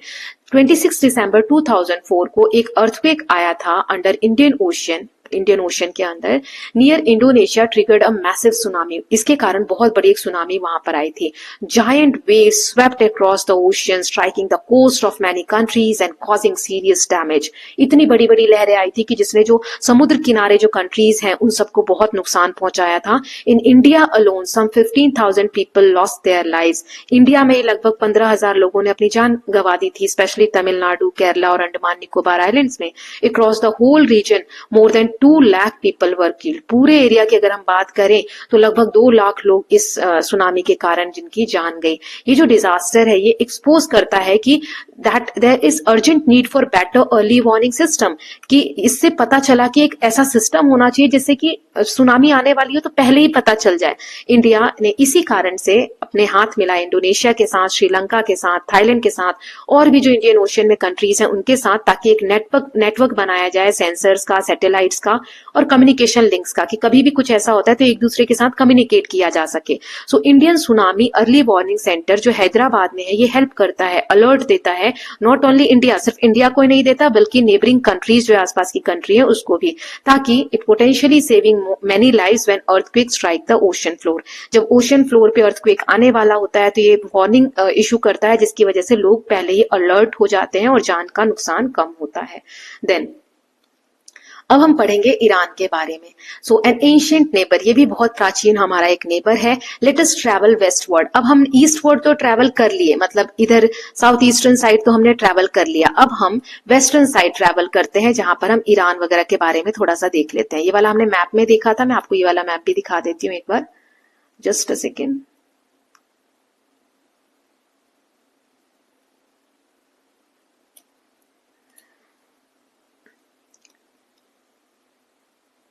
यस, ये हमारा यहाँ पर ईरान है, ठीक है। सो पढ़ लेते हैं इसके बारे में। It have shared close ties since bronze age. Bronze age के समय से ही इस ईरान के साथ हमारे रिलेशन है, ट्रेड में कल्चरल एक्सचेंज हुए हैं, और ये एक्सचेंजेस हैं बहुत समय से हुए हैं इंडिया और रग्ड ईरानियन प्लेट्यू के बीच में। Through land route passing through present day Pakistan and Afghanistan, gradually such routes became part of silk route with people, goods and ideas moving back and forth, connecting the two islands in field of language, literature, art and architecture, food etcetera. So पुराने समय की अगर आप बात करो, प्राचीन समय की, जब लैंड से ये कंट्रीज कनेक्टेड थी, तो देखो अब ये रास्ता यहाँ पाकिस्तान है, यहाँ अफगानिस्तान है, इससे होते हुए इंडिया लैंड के थ्रू ईरान से कनेक्ट होता है। यहीं से सिल्क रूट भी बना हुआ था जिसके थ्रू बहुत सारा सामान या भाषाओं का आदान प्रदान, लिटरेचर का आदान प्रदान, ये सब चीजें हुई। Sea routes were also used since Iran port were within easy reach of India's west coast. Iran जो है देखो समुद्र के रास्ते से भी यहाँ पर जो पोर्ट्स हैं ईरान के वो एक्सेसिबल हैं। देखो यहाँ से समुद्र के रास्ते से भी हम ईरान से कनेक्ट हो सकते हैं, राइट। तो वही यहाँ पर दिया गया है। नाउ अवेस्टा, अवेस्टा क्या है? एक टेक्स्ट है, जैसे हमारे यहाँ ग्रंथ होते हैं ना, वैसे एक पवित्र ग्रंथ है ज़ोरोस्ट्रियनिज्म का, has parallels with India's Rigveda. हमारे यहाँ जो ऋग्वेदा है उससे ही, उसके समय का ही हम बोल सकते हैं। इंडियन टेक्स्ट जो भारत का टेक्स्ट है महाभारत, इसमें मेंशन है Persians under name of Parshika and later Persian language which belong to the same language family as Sanskrit was used as court language in India by Mughals and other rulers. बाद में भी जो Persian language Mughal courts में use होने लगे, जब Mughal rule था India में, तो उस समय जब मुगल्स थे इंडिया में, तो वो भी कहां से ही ओरिजिन है, एक ही भाषा का हम बोलते हैं, सेम फैमिली लैंग्वेज से है जो संस्कृत से ली गई है। Of course Parsis of India have been a living link with the ancient Persian culture. जो आज हमारे देश में पारसीज लोग रहते हैं, उनका भी लिंक पर्शियन कल्चर से ही है। यहाँ पर एक इमेज देख सकते हो, ये ज्वाइंट स्टैंप है, दोनों कंट्रीज का एक साथ स्टैंप इशू हुआ है, joint issue of India and Islamic Republic of Iran. ये स्ट्रैटेजिक पार्टनरशिप है इंडिया और ईरान के बीच में, जो वहां पर पोर्ट बन रहा है उसमें भारत सहायता कर रहा है।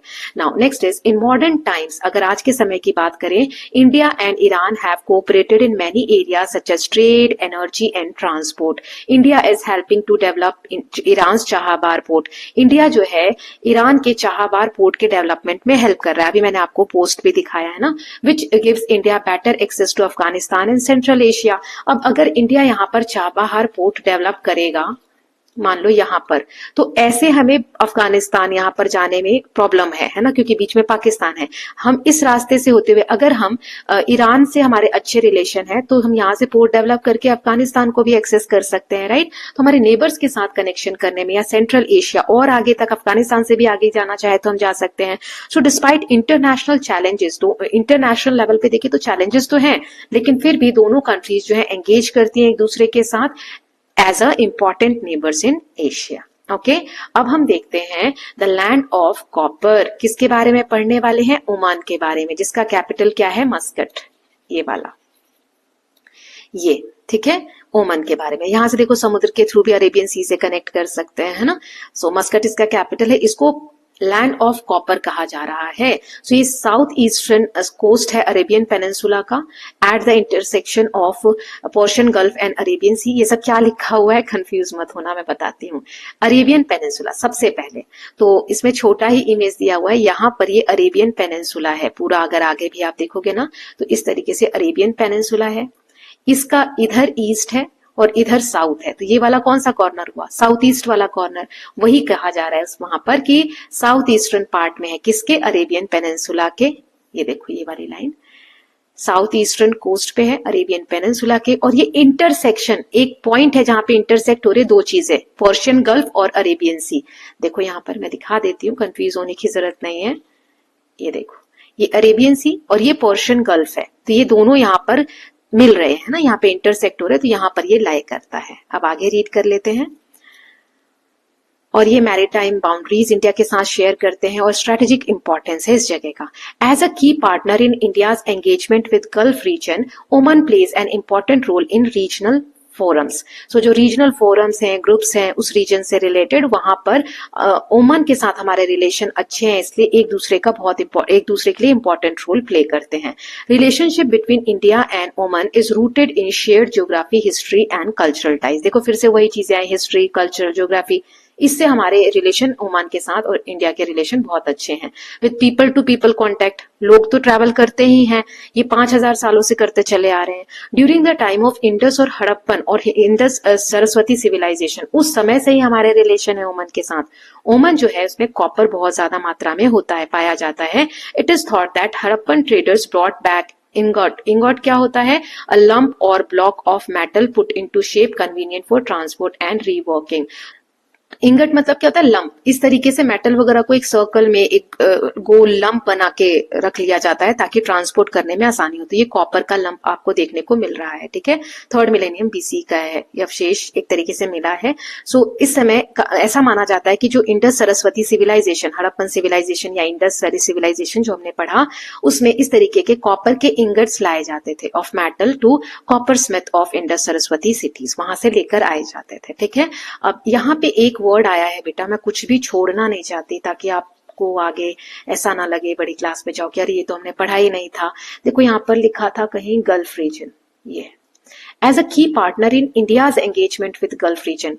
गल्फ रीजन क्या है? वो सारी कंट्रीज जहां से तेल मिलता है ना, पेट्रोलियम वगैरह, इधर की सऊदी अरेबिया। तो यहाँ पर ये ओमान जो है ना, ये सऊदी अरेबिया है ये। तो यहाँ से हमारे इन गल्फ कंट्रीज के साथ अच्छे रिलेशन बनाने में बहुत इंपॉर्टेंट रोल प्ले करता है। ओके, सो आई होप ये क्लियर है कि क्यों से कॉपर, लैंड ऑफ कॉपर भी कहा जाता है। Now don't miss out, fact दिया है, over 10% of population of Oman is of Indian origin. 10% जो ओमान की पॉपुलेशन है वो भारत से ही ओरिजिन उनका माना जाता है कि भारत से ही कभी ना कभी आए हैं।